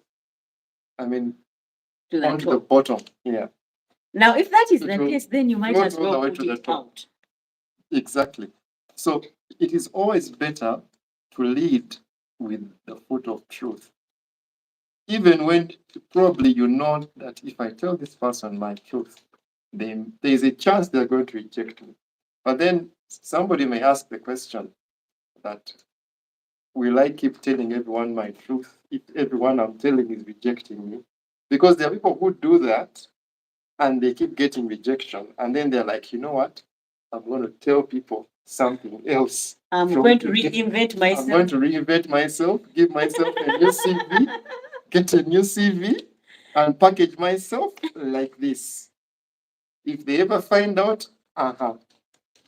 we'll sort that one when it gets to it. So Yakub and Lydian, you guys feel free to tell us your experiences as well and your opinions about communication. We are talking about expressing our feelings freely in a relationship and clearly.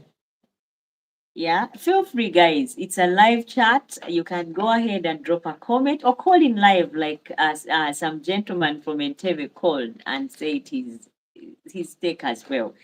You were saying something. yes, maybe as an add-on to what we're talking about, communication as a foundation for any healthy relationship, not just people who are in intimate relationships, but work relationships, friendships, children, parents, employers, employees. So I think there is also an aspect of timing, Mm. because you may have your truth and now you're ready to tell this person, you're ready to tell your parent that I'm doing this or this is happening at school. There is an aspect of timing. Can't you When misfire on your timing where you go so wrong? You think it is right timing and it's too late. I'll give you an example. For example, if you are a lady and your partner is watching a football match and he's so much into football, that is not the right time to tell them something that is important to you. Mm. Communicate at that particular time. So you've got to find a better time when his attention is not divided. Because there have been scenarios where a man is doing something in his manly world, maybe fixing something on the car, or is fixing something in the house, or is watching a match. And the other person is telling them, when you get a chance to go to the supermarket, please buy salt, please buy sugar, please buy this, please buy this. What will register in his mind is, I'm going to the supermarket. But that whole list you've given him during that time, he may get there and not remember two items, and he'll have to call you back. Because what did you say? What other items did you tell him So to I buy? made that. So it's because you communicated at the wrong time. Yes, Mm. you communicated what you wanted, your needs, Mm. because we are talking about communication, and we are communicating our needs, we are communicating our emotions, our thoughts, our feelings. So find the right time to communicate. Some ladies know that in the aspect of when they want something from a man, they tease the man to a place where he is willing to do anything in that heated moment. That's when they communicate their need. And because trust me, you remember it. Yes, because in that time you'll be like, okay, yes. because now you've elevated, you've overexcited them, and you have their attention. So you present your need. So I think when we are communicating, we spoke about respect. Communicate respectfully. Respectfully means you also need to not to just dump your stuff on the other person, but also give them the opportunity to hear back from them, to get feedback from them. Not to just come and blah, blah, blah, blah, blah, blah, then you walk out. That is not effective communication.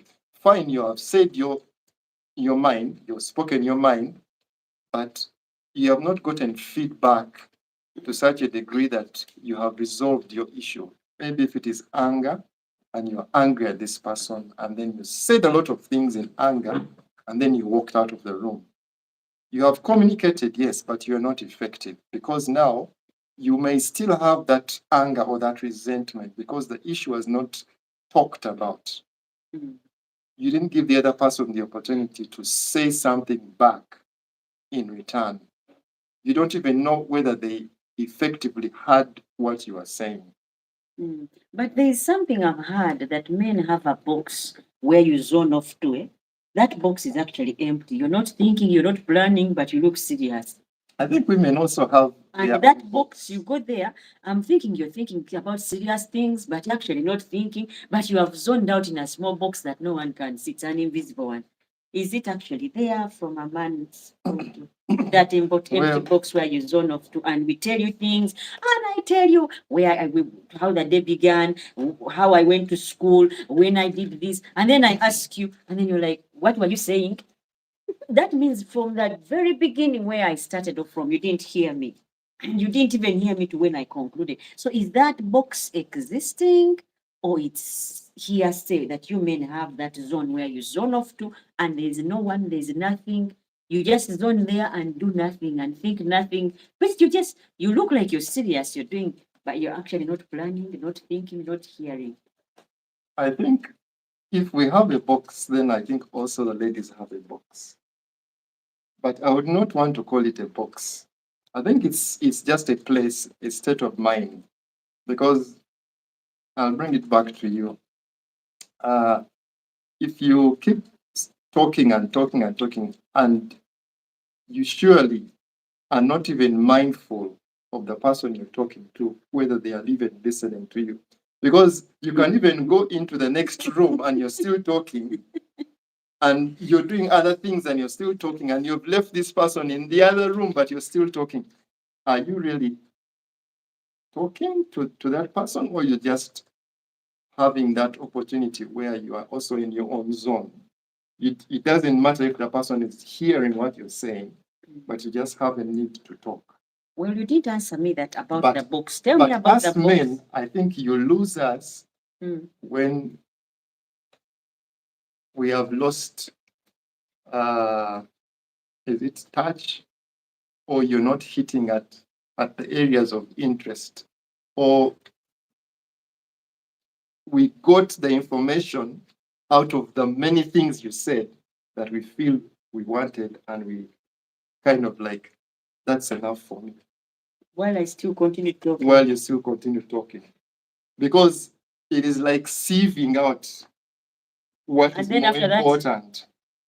Guys, yes, it is sieving out, because there's a lot of info. It's like if you're looking for a particular topic or subject, and you go to Mr. Google, all these millions of websites and all this information will be there. So you've got to sieve out what is most important in that time.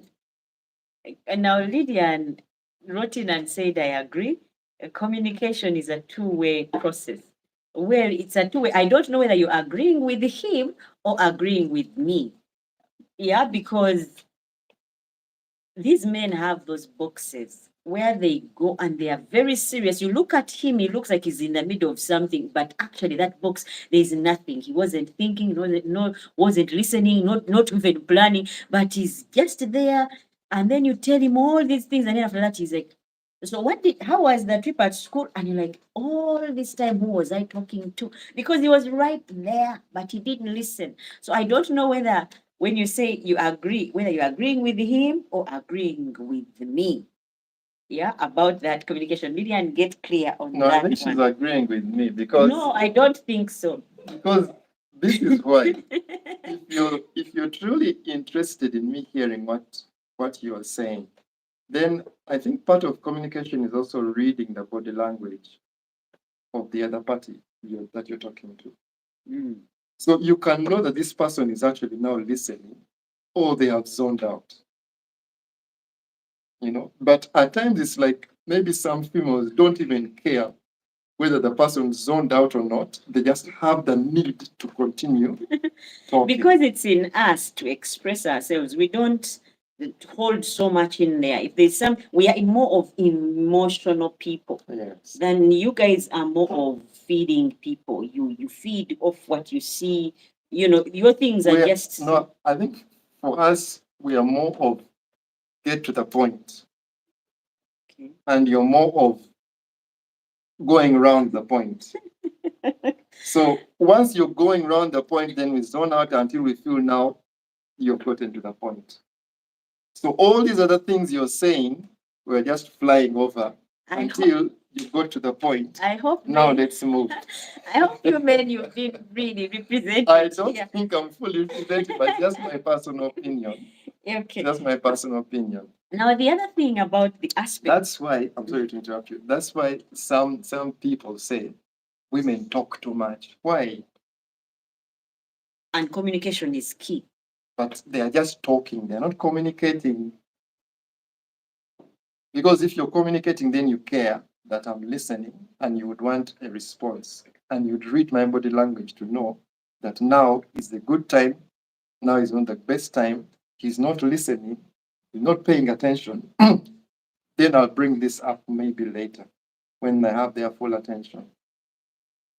So for you, I think it's more of like a release. You need to get this out, and you don't care whether the other person is actually receiving that. But if you start caring, then you'll see more attention being given back in return, because now you're beginning to communicate with the person. They are responding. They are asking you, so what happened and how did that feel? She did what? Are you for real? There's that engagement. But when the man is just, you've lost him completely.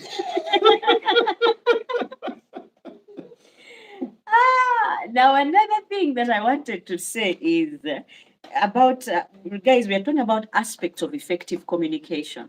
There is the need to be specific about what you need instead of assuming your partner knows. Yeah.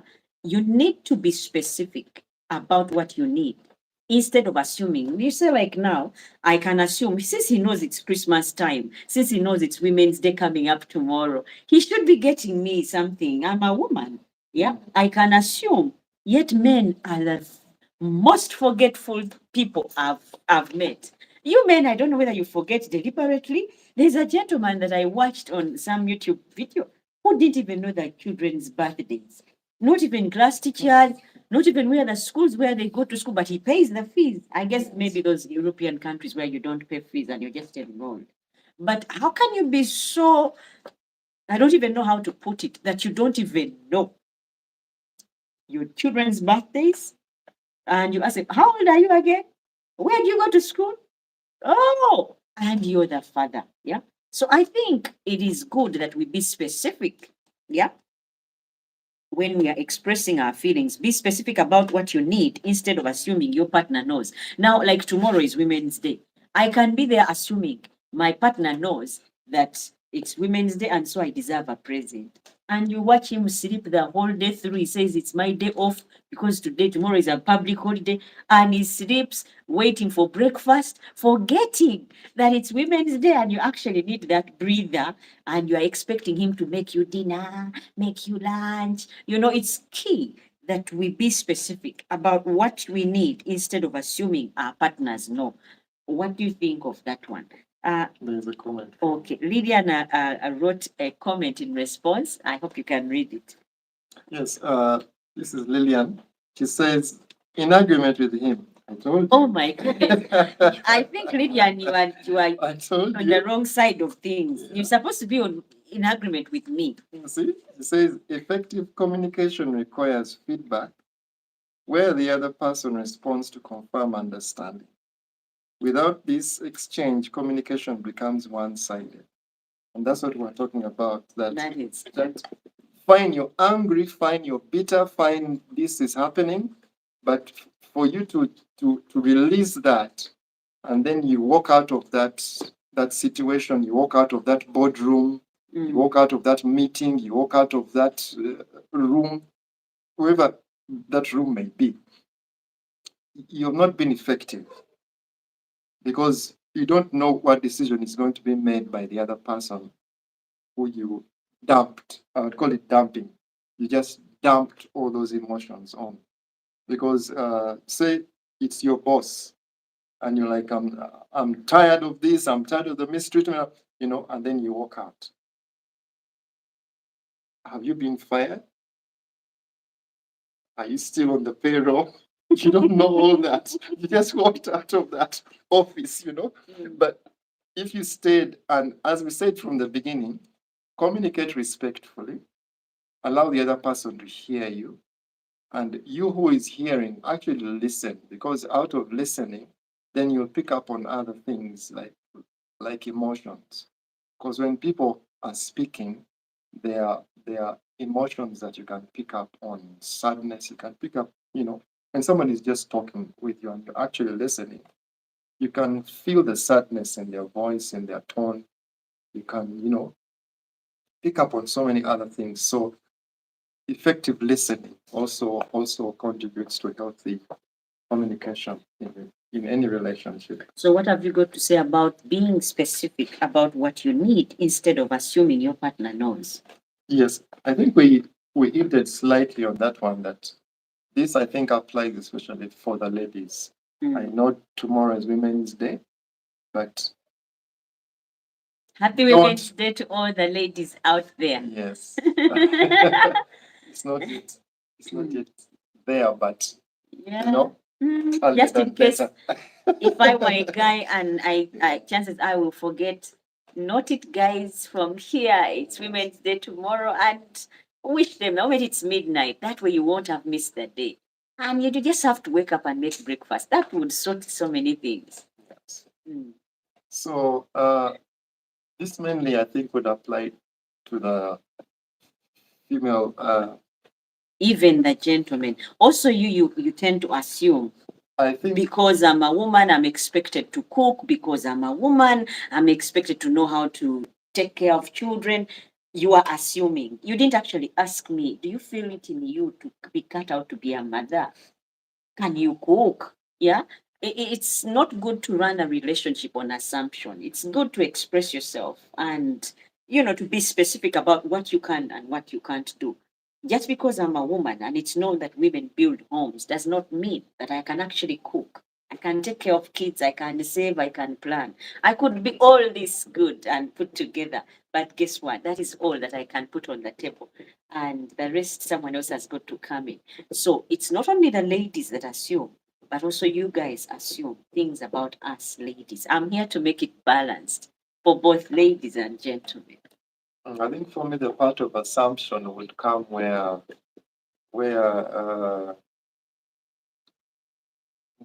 I think 99.9% of females assume that men are mind readers. Lydian, what's your take on that one? You sided with him. I hope you're not siding on this one. Not all, but most females. This is my personal view. most women assume that men are mind readers. So they assume that because tomorrow is Women's Day, the man actually is aware that he should do something or buy something, or it's her birthday, or it's the children's visitation, or it's this happening, you know. I think for us men, as you clearly brought it out, that men retain certain information and other information is by the way information. So you may find that birthdays may be by the way. It doesn't mean that we don't care for that person. If it's a child, if it's a friend or something, we care about that person, but the information about that day may be by the way. So it's something you do quite So, often. so it doesn't hurt for you to remind your other partner that, by the way, tomorrow is Women's Day. Just in case. Like they didn't see the calendar, that Just in bit of case. the day is missing. There are some men who are so involved in their careers that they don't even go on public holidays, you know. But They those still are have got the to show up to work. Then those who have to show up at work and are that busy, then the assistants would remind you, you need to send flowers, you need to do this. Yeah. Some people don't have assistants, but they're just they're busy. in the workforce and they're busy, yes. Find somebody downtown carrying heavy sacks, 100-kilogram sacks. The last thing on his mind is going to be Women's Day, Valentine's, what, all those things. Eh? So if you are in a person's life, just don't don't create that room of assumption. I assumed you would buy me a shoe for Christmas. I assumed you would do this. I assumed. So in other she words, would do this. you would You know, want me to just- tell you buy me a shoe on Mother's Day, as opposed to you thinking about it and doing it for me. That way it looks, like you thought about me. I think what I can say there is you need to be tactful. For example, if you need a shoe, you can find a way of letting this guy know that surely Some men live in the Sure. boxes, guys. Even when you I hit on need it another shoe. You can walk intentionally before him and trip. and trip, and he sees the shoe has expired. Its term limit is Like gone. I said, I don't know men about you there. You know, Remember, just be guys. tactful in your presentation, Remember, guys, this and is a the live message will be podcast. communicated. It's you a know. live podcast. But Go don't sit ahead quiet and assume that and send your that I comments know as she well. needs this Represent shoe. men. No. No, I think when you say do it tactfully, some men choose, like I said, you have that box where you zone off to. I'm showing off my shoe that is worn out, but it's like you're not seeing it. Or you're telling me those shoes, you don't even need many shoes. Me, if I had one, even nowadays when we were growing up, we had one shoe and it worked for years. Those were your days and those were your shoes. These days, they are making shoes from China. You wear it, it can even break as you're coming from the park going off to the taxi or something. As you're walking out of the shop and you've tried it on, it just gives way. Yeah. So it goes back. So I guess it brings us back to what he has just said and what we just talked about, that be specific about what you need instead of assuming, and also assuming that your partner knows. But also there's something else that I noted here, that we should remember, we are talking about aspects of effective communication. One of those that we talked about was being honest and transparent. The other one was expressing your feelings freely and carefully and clearly, being specific about what you need instead of assuming your partner knows. And the other thing that I have noted is use I statements instead of you statements. I statements, by that I mean, you say, I felt hurt, when actually on Women's Day you did nothing about this. Instead of saying, you did this, the other time you did this, that is more of an accusing kind of way of communicating. So a wise way, we were looking at wise ways of expressing ourselves and putting ourselves out there clearly. So if we use statements like, I felt bad when you didn't do this for me, or I felt bad when you lied about your job, I feel it is better than saying you said this. It's more of pinpointing, accusational. So this person will put on more guard, and you'll not be able to get anything out of them anymore. And you'd also use I statements of, I think if you didn't, that creates a leveled ground where they can feel free to also put out what they have to say. Lillian said that honesty and openness, yeah, that is very key as well in communication. You need to be honest. It's because Lillian got on a bit late. That was the very first point that we talked about, honest and transparency, which Lillian puts as openness. Yeah, that is very key in an effective way of communicating. The other one is be vulnerable and share true feelings. The problem with our relationships today, we don't want to be vulnerable. There are guys on this one who are watching. You can correct me if I'm wrong. You do not want to be vulnerable with the opposite sex. You don't. I mean, there are men who say, I don't want to tell her that I love her. I don't even want to show her, because the moment you show the woman you really, really need them, that they are really beautiful, then they start, you know, getting ideas of actually leaving you, taking you for granted. That is so wrong. If I'm beautiful, tell me you are beautiful. If you like me, tell me you really like the way I do things. Appreciating one another is one way of encouraging and strengthening our relationships. But I don't know about you guys who get a man's opinion on that one of being accepting to be vulnerable and sharing true feelings is one of those things that I listed as aspects of effective communication. What have you got to say about it? I think it depends on where the relationship is at. Mm, Yes, because being vulnerable comes with time. mm, It's I think for a young relation, even uh, say an employer and an employee, there are certain vulnerabilities that may not exist when you have when you're new in the organization, you're new in the company, you're new at your workplace, when you've just met this person, you know, all of us I think instinctively have on this guard, this shield. mm, So to open that door and allow ourselves to be vulnerable takes that process of time which builds the trust. And over time, as you trust the other party, then you feel that safe space.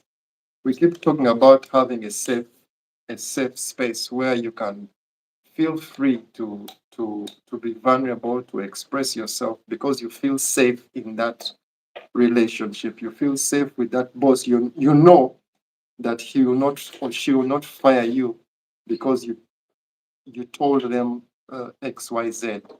You know that she will not leave you because you told them XYZ. You know he will not walk out on you because you expressed this or the other to them because you are in a safe space. But that Then what depends on causes how. men not to be vulnerable, not to want to be vulnerable in a relationship? Like you don't want even the woman to know that you actually care. And so you treat her like trash, you don't compliment her. The reason why many people who are in relationships have been cheated on or their people are taken away is because those compliments are shortened in a relationship. They don't come back. Yeah, while you're trying to pursue me, while you're pursuing me, you shower me with all these compliments. And once you get me, then you stop complimenting. Yeah. Because men have it in them that once you tell the woman, then she will start feeling she's such a big deal, and then she will start disrespecting you, then she'll get ideas, which is so wrong. I think it is key that we all allow ourselves to be vulnerable in a relationship to make it count. Let me know your weakest points and find a way of getting you better. Let me know what puts you down and what lifts you up. And sharing true feelings that, you feel free to tell me. Sometimes I miss, yeah, I used to have this kind of meat prepared in my home growing up. And now all I can do is dream about it because I can't afford meat. That is being allowing yourself to be heard and in a real sense. Yes. Relationships grow.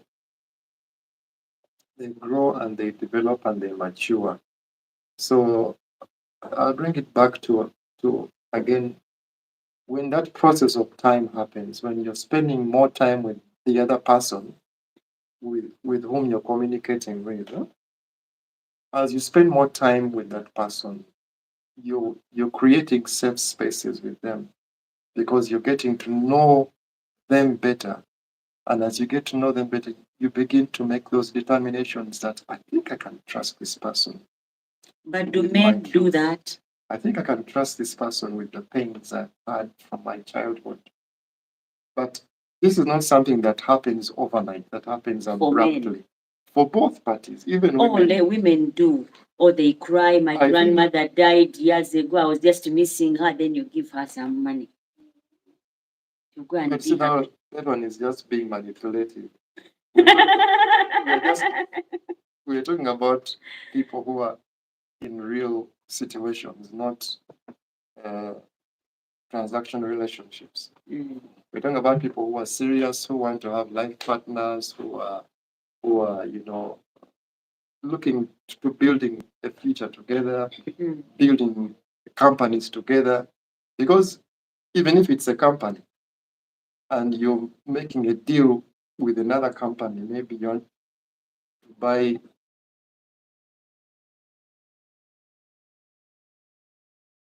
them, or you're merging companies, or you're doing business with another person, that relationship has got to be secured in terms of you've got to be honest, you've got to be truthful, you've got to be vulnerable. You've got to tell the person, I'm selling you this product, but it has, it's like these drug companies. They'll tell you that these are the side effects. They're trying to create a relationship with you. They're communicating, they're saying, take these drugs, but these are the side effects. They're being vulnerable. But again, they're doing that because they also have a fear that if they don't do that, they can be sued. So again, that aspect of fear, people are afraid to be vulnerable because they're afraid to be rejected because of their truth. So when do I tell you my truth? When do I become vulnerable? It has to come over time. At the right time. Yes. Over time it grows. That trust grows, that safe space goes on increasing. Now I can trust her with this. Now I can trust him enough to tell him. But that again, there are actually, you know some what? men who don't ever get to those points. I mean, you stay It with the depends man on the and you relation. don't even know truths about him. Those people who, they call them catfishing. You stay in a relationship with someone and they've never, actually they call it hidden. Yeah. You're in a hidden relationship where no one gets to know you exist, but you've been with this person for some good time. Okay. The other point that I wanted to talk about was also active listening. It takes us to that topic we talked about of being in a box and staying in there. Active listening to your partner without interrupting. Yeah. That is one of the aspects of an effective way of communicating. You listen to your partner without interrupting. Let them express themselves, how they feel, without you quickly jumping in and you're like shutting them down. Yeah. Like there's this gentleman who I met just a couple of days back, and he said that he was in a relationship with a lady for some time and they had two children, and the woman had a problem with money. The man said, "We are not. I'm a person who earns little money day by day because he rides the motorbike." And he says the money that comes in is small, but it comes in regularly. So I told her, let us develop ourselves together, and he started bringing money at home and putting it in a tin, and told the woman, I'm putting it in a tin. Also, you, when you happen to get some, let us put in a tin and develop ourselves. Probably we can buy a new mattress or, buy things around the house. And only for the man to find out that that tin that they had that saves money, the woman had removed off the paper, cut it at the bottom, and put the papers instead and removed all the money. And the money was counting on that money to be enough for him to buy a camera and better equipment for his job. He's a photographer, that's what he said. And he said that that hurt him a lot. And the woman, after taking out the money, put papers and then sealed the tin. Until one time when the man was pushing in money and looked in and saw white papers and was like, huh? How in the world would white money come in this tin when I put in pink, brown, and all these other different colors of money? Then he told the woman, we need to open the tin. And the woman said, Tata w'abaana weesonyiwa omukebe ogwo. In other words, that this so and so, forget that tin, leave it, and we will open it at the right time. And the man insisted until he got an opener and opened the tin. And on looking in there, there was papers. And he was so disappointed. And he said, it's the fasting period for Muslims, but I cannot even fast. I cannot even marry this woman. I thought I would settle down with her, but I can't even settle with her. Why? Because she has done this. And remember, he's complaining to me about this, but the woman doesn't know that that's the reason he can't marry her. That is the reason he's thinking of actually leaving her. You see, communication is actually very key. And if the man only expressed himself and how he felt, probably then the woman would be able to explain why she opened the tin, took out the money. So I think listening to your partner, she probably could have had a good reason as to why she opened the tin and took out the money. But I don't also know what reason that would be. If the man gives you food at home, money for the food and all these things, and that is savings money, and you encroach on it, how you can get out of that? It is bad. But one of the other active ways of listening is listening to your partner without interrupting. The other one is to show you are engaged through eye contact, even nodding of the head. Is that true? Absolutely. Even with you guys? Although Can I tell you it a can story also and then be, you'll be like listening, looking at it, but actually you've not it registered can also anything? be, yes, it can also be instinctive. Not nodding of the head when someone is talking and you And just, but actually you've tuned out, you've zoned out. that is It happens to typical of all of men. us. No, No, it men. happens to all of us. It happens to all of us because it depends on what you're talking about, what the other person is talking about. It's like meeting somebody and they're talking about a world that maybe is not yours or is not interesting to you. Mm. Say you meet somebody and they are into fashion and design, and that is not your kind of world. And they go on about the latest trends, who is designing the other, who is dressing up the other, and you, from the get go, you just shut them off and you just keep nodding. You just keep nodding and like, yeah, yeah, but actually, you're not listening. You're not listening to them. But it's good once in a while to get into other people's worlds because they also become interested then in your world. True. And again, one thing that I've observed is, I think all of us have come across people who want to be on the talking side, but never want to be on the listening side. Mm. They always just want to talk, talk, talk, talk, pour out, give, but they never take a moment to actually listen and just be quiet and listen to the other person. For example, they'll come and talk about their children, but they won't ask you about your children.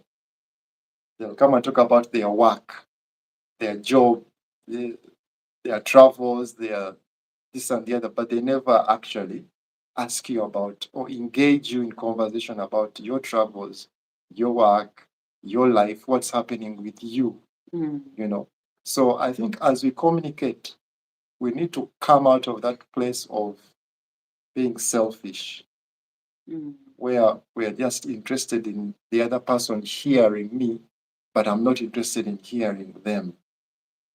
So I think that hearing the other person, when you hear the other person and you try to pick interest in what they're talking about, then you'll have the eye contact. Then you'll nod your head because you are agreeing for real.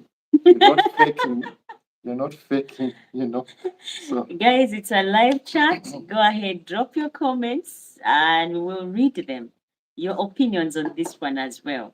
And also feel free to call in. I don't know my caller from Entebbe if data ran out, but if it's still there, go ahead and call and let us know your opinion. And also the other gentleman who called in from Mokono, You said you're watching live. Go ahead and tell us your opinion on things. Otherwise, just to respond to what he has just said or add to that, one way to do that is to reflect back on what your partner has said and to ensure you understand. Say, like, this is how I would reflect back on what he has just said. I would say things like, oh, yeah, that is so true. That is reflecting on what, and actually quoting them by what they've just said. So that's one way of effective communication. So it does not only mean you're there, but it also ensures that you've been listening and tuned in right. Now, the other thing that I would talk about as another aspect of communication is respecting differences. Guys, that is very key That's very key. when we are communicating. Be patient and find a balance that works for you both. You have to find a balance. You cannot be the same because these are two different people. He's from a different background, I'm from a different background, but the two of us have met, whether it's at work, whether it's at school, whether it's in a relationship. Be respectful of the differences between you and the people that you're meeting. Be patient and find a balance that works for both of you. I mean, not everyone is going to be a fast listener or a fast talker or you know doing things the same way you do. But one to way of effectively communicating is be respectful of that, of the differences. Some people are slow talkers, and some of them have few words either by choice or because you just ticked them off the wrong way. And I just choose to be a man of few words or a woman of few words, but really when that's not my personality, because some people really know how to close those doors and keep them open depending on who they are dealing with. I know of a gentleman who many people say he's quiet. He's actually quiet.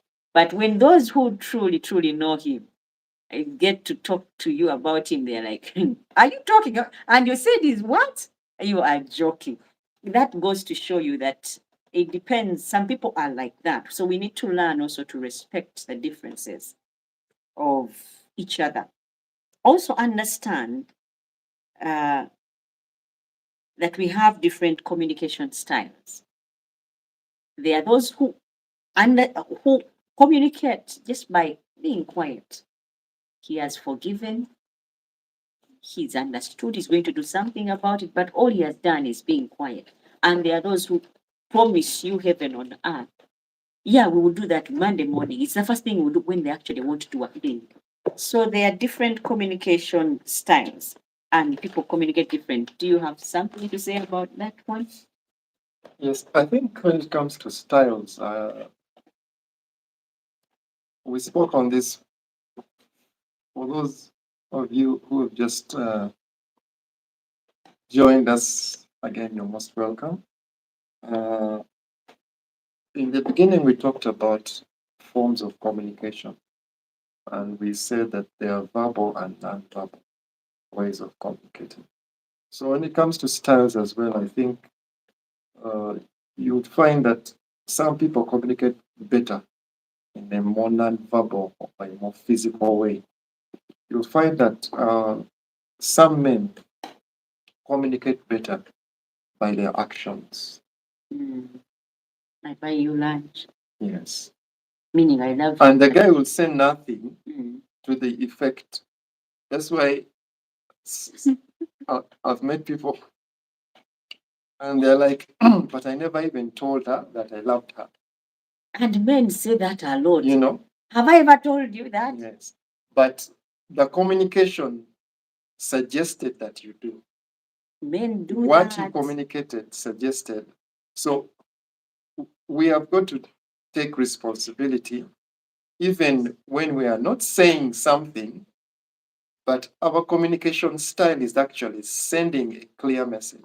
It's like a lady who wants to pick the interest of a man or men can sit in such a way or dress up in such a way without her saying a word, she's communicating a message to the opposite sex. True. Okay. So there's no way you can now say, but I didn't say anything. But actually, you did. By suggestfully dressing up or sitting in a certain way or walking in a certain way, you know. So styles of communication, I think for me, the nonverbal ones actually speak louder than words because many of them are tangible. I've, I've bought you something, I've done for you something, I've, I've been a certain way with you or around you, even with children, even in our workspaces. Nonverbal communication is really important, and we need to be more careful with that one because uh, people at times see faster than they hear.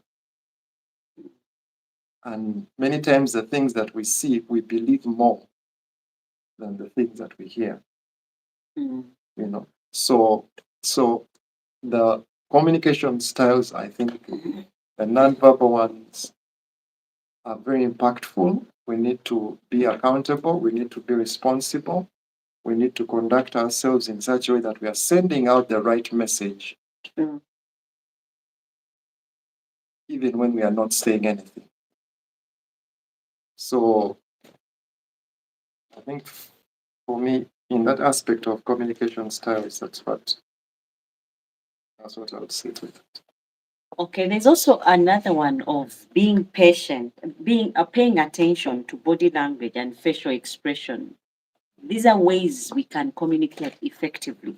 You need to pay attention to the body language, the facial expression, and the tone of voice. If I'm interested in you, say like it's in a relationship of a man and a woman. If I'm interested in you and you say something, if you see me shrugging, if you see me making faces, I'm not interested.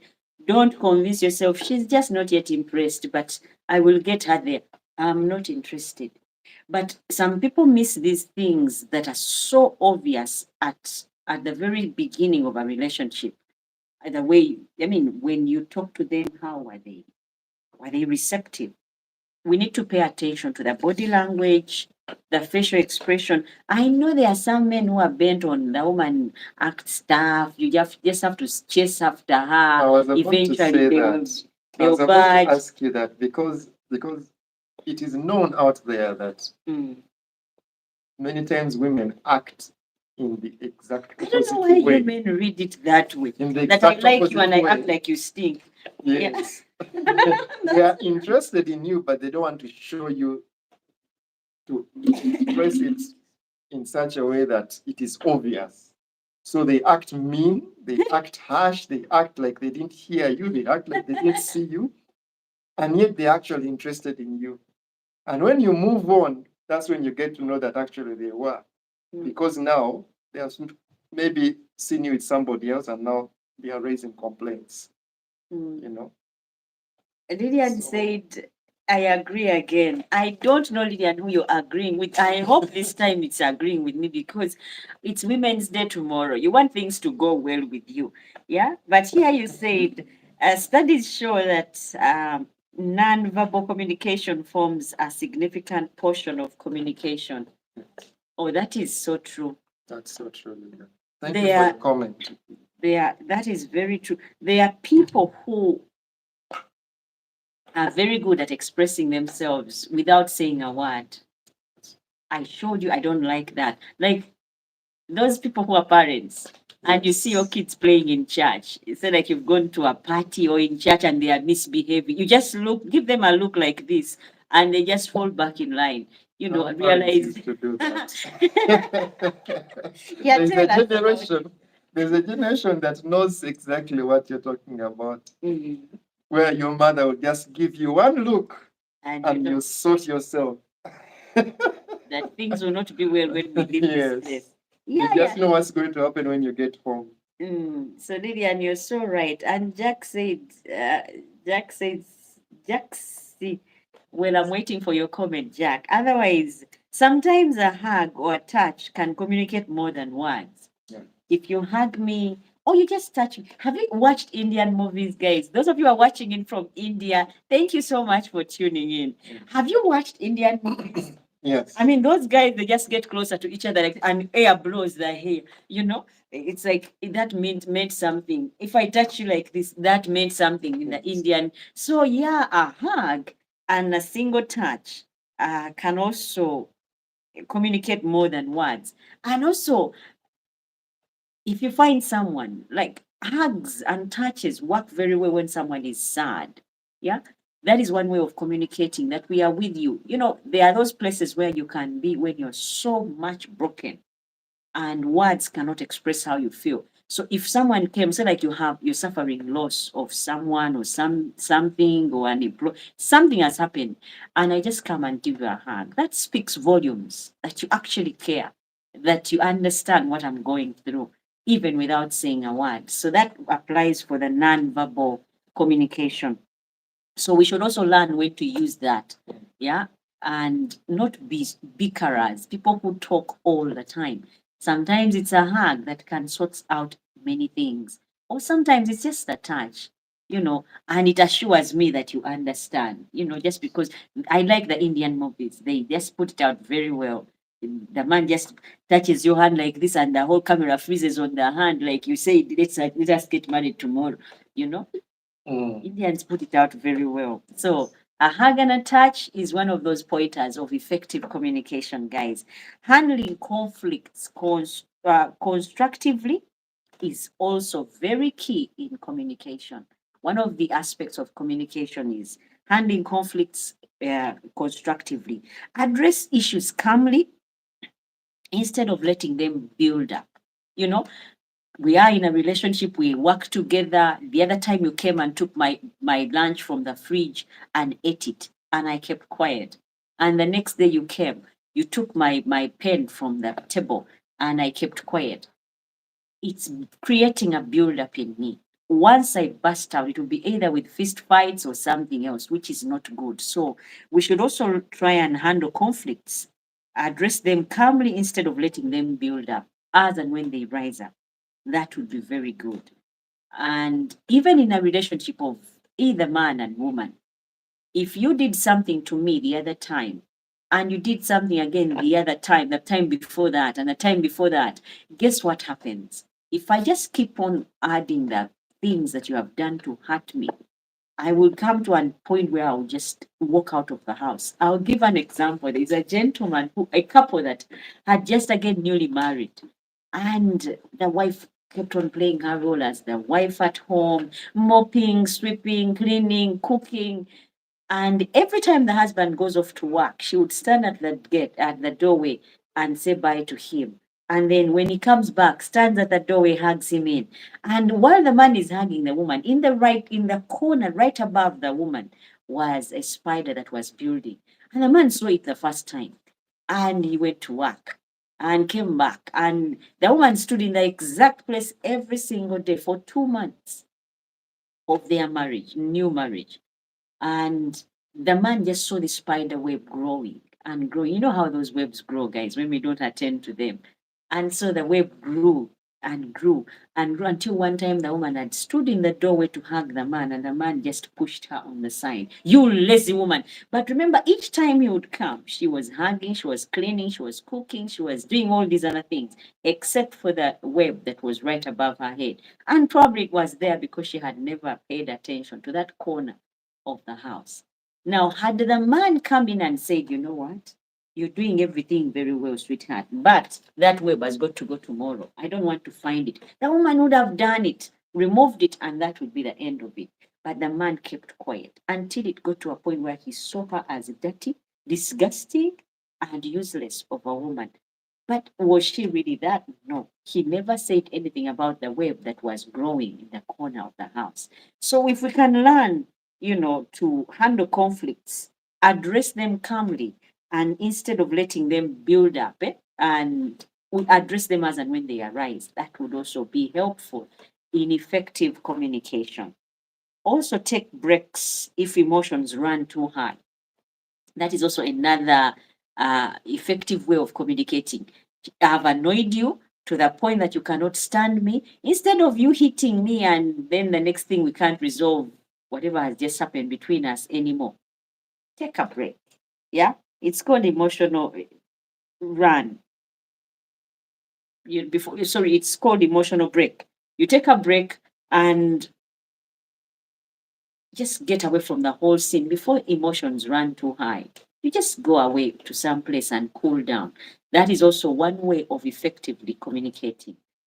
Before you slap that woman, before you fist fight, before you say a word that you'd regret, I think that is one way of also communicating effectively. Do you agree? Yes, I do. Okay. Another one is regular check ins. Have an open conversation about how the relationship is going. There's a way we can relate with people, whether it's at work, whether it's your children at home. Guys, sitting down with your kids once in a blue moon or once in a while or over a meal and talking about things, you'll be surprised. They would express themselves. There's a time one of my kids told me, Mommy, you're so strict. Daddy is chilled. Daddy is easy. And the reason why they told me that is because we had sat down and I had asked what their opinions were. How, what is it that they want to talk about? Me, I would rather tell daddy is chilled. I know daddy will accept. I know if you are not, and I told daddy I'm sick in the morning, you'll be like, you go and sleep. You don't have to go to school. But you take medicine, go to school. That's it's so I would advise that regular check-ins are good. Because then I got to know my kids think that of me, and I'm very much okay with them thinking that way. Because if it has to be that they go to school, they will go whether they are sick, unless they are really, really, really sick, and I can see they are sick. So regular check-ins in a relationship will help to see how the other one is, whether you're still on the same page. Because it could be that actually the other one zoned out, like you guys normally zone out, and you've been in the race alone and you didn't know, you didn't get the memo. Is that right or is it not? It is not. It is not. So what is? We never zone out. We're always present. Then you need to step up and show that you're present. Always present. On duty. Mm. Okay, the other one is also to make time for meaningful discussions, not just uh, daily logistics, yeah, but to make time to discuss, yeah, make time to discuss issues that are arising in your relationship. That will also help the relationship to grow. Now, we have to note something that communication takes effort. It strengthens your bond and prevents misunderstandings.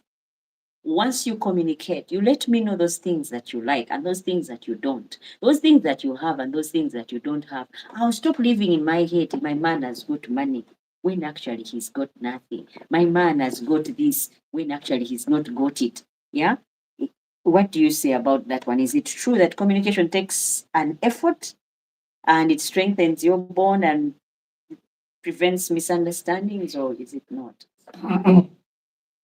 As you were talking, I was in my box, as you call it. But I was there thinking, because we're always there thinking.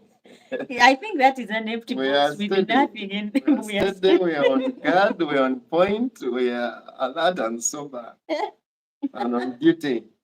Okay. So anyhow, I'm just thinking people maybe who are not, uh, say, nowadays we are working at home because of COVID. Some people work from home. Then we have people who are in the diaspora. We have people who are in long distance relationships.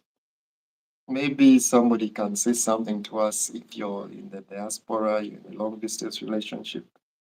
How communication actually uh, impacts your relationship because of distance.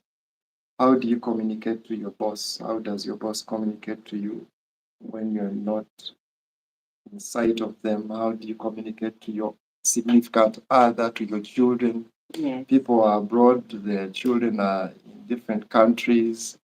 How do you keep those relationships strong because of communication? Yes, communication does take effort. Mm. And the way you communicate, I heard of this person every time they picked the call, they were in America and the kids were in Uganda. But every time they would pick the call, all they would do is, "Why are you not doing this? Why don't you do this? Where are you now?" You know, but they were talking to their children, you know. So all they kept doing, every chance they got to call them, was to fault find and to blame and to criticize and to do all these kind of things until the children stopped taking the calls and you are like, "I don't want to talk to mommy. I also don't want to talk to mommy." And the kids literally avoided their mom's phone calls because it was not effective communication. The mother, being a mother, cares about them. There is a point, a place where she's coming from, to say what she's saying, but she's not packaging it well to effectively convey her message of love to these girls, her daughters. So her daughters are misunderstanding what she's saying. They're seeing it as a mom who doesn't really love them, doesn't really care, doesn't want to listen to what they are going through in her absence, you know, in her absence. Guys, I told you if you're listening in, it is communication. I told you to remind me. Active listeners would let me know that the sound is not any good. And you let me know that it's not on and we do something about it. I was waiting for someone to say the sound is not on, but no one was. Anyway, I hope you're listening in. When we drop to number 20, then guys will sign off. I hope you are enjoying and feel free to let me know where you're watching in from. It's a live chat and you are free to call in. Yeah. Call in and let us know where you're watching from, what your opinion is about the topic discussion, which is communication in a relationship being key. And also go ahead and call in if you feel you're confident enough to call. Call in and we will pick your call and we'll get to hear what your opinion is about what we are discussing. The number to call is in the description and it's also +256 for those of you who are not in Uganda. 762599138. Go ahead and call that number and you will be heard on all grounds. The other thing that we are talking about that I felt also we should pay close attention to with effective communication is active emotional aspect of communication. We communicate because of different reasons, but there's that emotional aspect. Now, how do we address that one? Is by active having an active and empathetic listening, truly listening to understand, not just to respond. Because guys do that a lot. They listen to respond, but not to understand. Yeah, yeah, yeah, yeah, yeah, yeah, yeah, yeah, yeah. And actually, they are not listening. We women, we tell you, do you know about this girl? We met at this place. And you know this. All you men do is yes, yes, yes. And then after that, you tell me, so who is she? And I'm like, goodness, was I talking to the wall? So it is good that we communicate to also speak to the emotional aspect of it. Active, empathetic listening, truly listening, to understand, not just to respond. It is key when we are going to have effective communication. Also, acknowledge partners' feelings by saying words like, yeah, I can see. All right. Yeah, yeah, yeah. But again, don't just use those words for the sake of it. Guys do that a lot. The other one is ask open ended questions to encourage deeper sharing. There's a lady that I talked to one time, and I saw she was by herself. We are related in some way. And I came, we were at a function, and I wanted to, make her feel comfortable. And then I kept on saying, so how are you? Fine. So how were the kids? Fine. That is not an open-ended kind of conversation. You're giving me yes, no answers. You need to be like, I'm fine. How are you guys? That's how we effectively communicate. There, I'll be able to get deeper sharings from my partner, from my partner or the person that I'm talking with. So if you're looking to learn how to communicate, use that point of asking open-ended questions. like, so how is work? It is good. How is yours going? I leave room for you to say something that is more than just yes or no. That is one thing that would help. Managing emotional reactions. Take a pause before reacting emotionally, especially in conflict.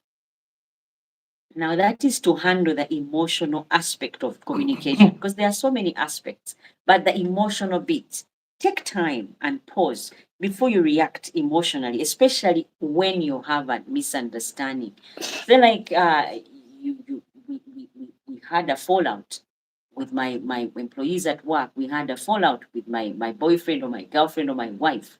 Take time and pause before reacting. I mean, I told you, you asked where is the money, and before I could even respond and tell you the money that was in the tin and ended up with papers, you know, take time before responding or reacting to my response.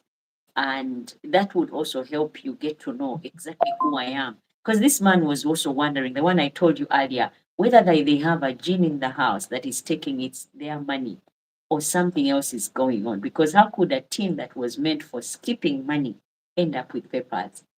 That was something. So practice self-awareness. Understand your triggers and communicate them to your partner. Yeah? What have you got to say about that one? Practicing self-awareness where you know yourself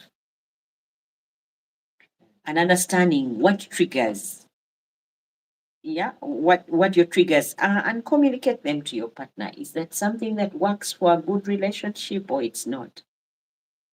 I think if I may just step back a bit to what you said previously, that I'll just add on to what you said. One way, if maybe you have challenge with conversation, and there's some people like you get into a situation and there's no conversation, there's no kabozi, you know, there's no KB, there's no vibe. So it's like uh, when you listen to the other person as they speak, whatever they are saying is always going to create an opportunity for you to ask a question. And that question will lead into conversation. Even as you said, when somebody greets you, when somebody is trying to pay interest into your world, when you try to pay interest into their world, it creates conversation. You say, hello, how are you? If they say fine, immediately the conversation is cut off. Yeah. But when they respond with that empathy, that affection, that interest in you as well, they take that moment of practicing self awareness, being present in that conversation, not being absent, but being present in it. And you also respond and say, I'm fine. How are you? Oh, I'm good. I had this challenge today. Did you have any challenge in your day to day?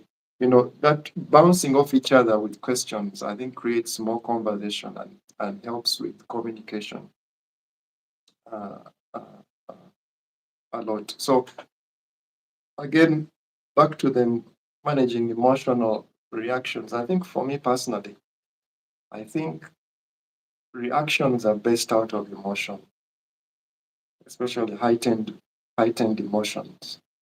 We end up reacting instead of responding. Uh, there is a difference for me between reacting and responding. I can react out of anger, I can react out of fear.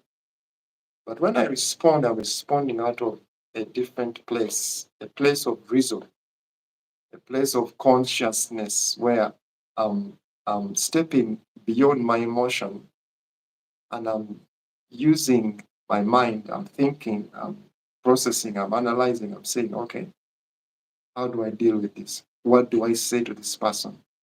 They have made me angry, but I don't want to speak out of anger because there are certain things we can say out of anger that we cannot unsay. There are certain things that we can do in anger that we cannot undo. Like you hit somebody in anger, or you say something to your boss in anger, and the next day you're fired, or even that very day you're fired. You know, or your house help has said something or done something, and you strike them. And the next day they do something retaliation to your children or to the people that they're caring for, you know. So when we respond from a better place of reason, a better place of reason that allows for better things to come out of that situation. So let us be people who respond and not people who react. It will help. It will help even in effective communication because then you respond in a way that can bring the other person back on the table and you can negotiate. For example, you are in a business deal and you're sitting across each other on the table. Instead of reacting, you can respond and the person can sit down and you make a better deal at the end of the day. True. The other thing is creating a safe space for emotional sharing. That is very key that we create a safe space. We make sure our partners feel safe to express their emotions without fear or judgment. That is key that we create. Like I told you, this lady we were with at the party. I just wanted, to make small talk so that she can open up and just be part of the event because she was seated in the corner by herself. So I was like, oh, so how are you?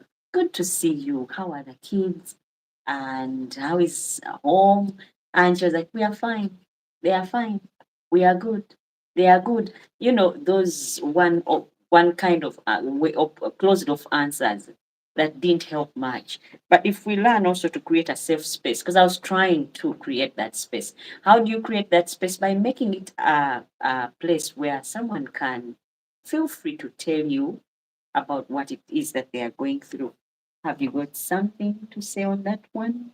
Not much because we've been talking about safe spaces through Mm. that create room for somebody to let down their guard, somebody to feel that it's okay.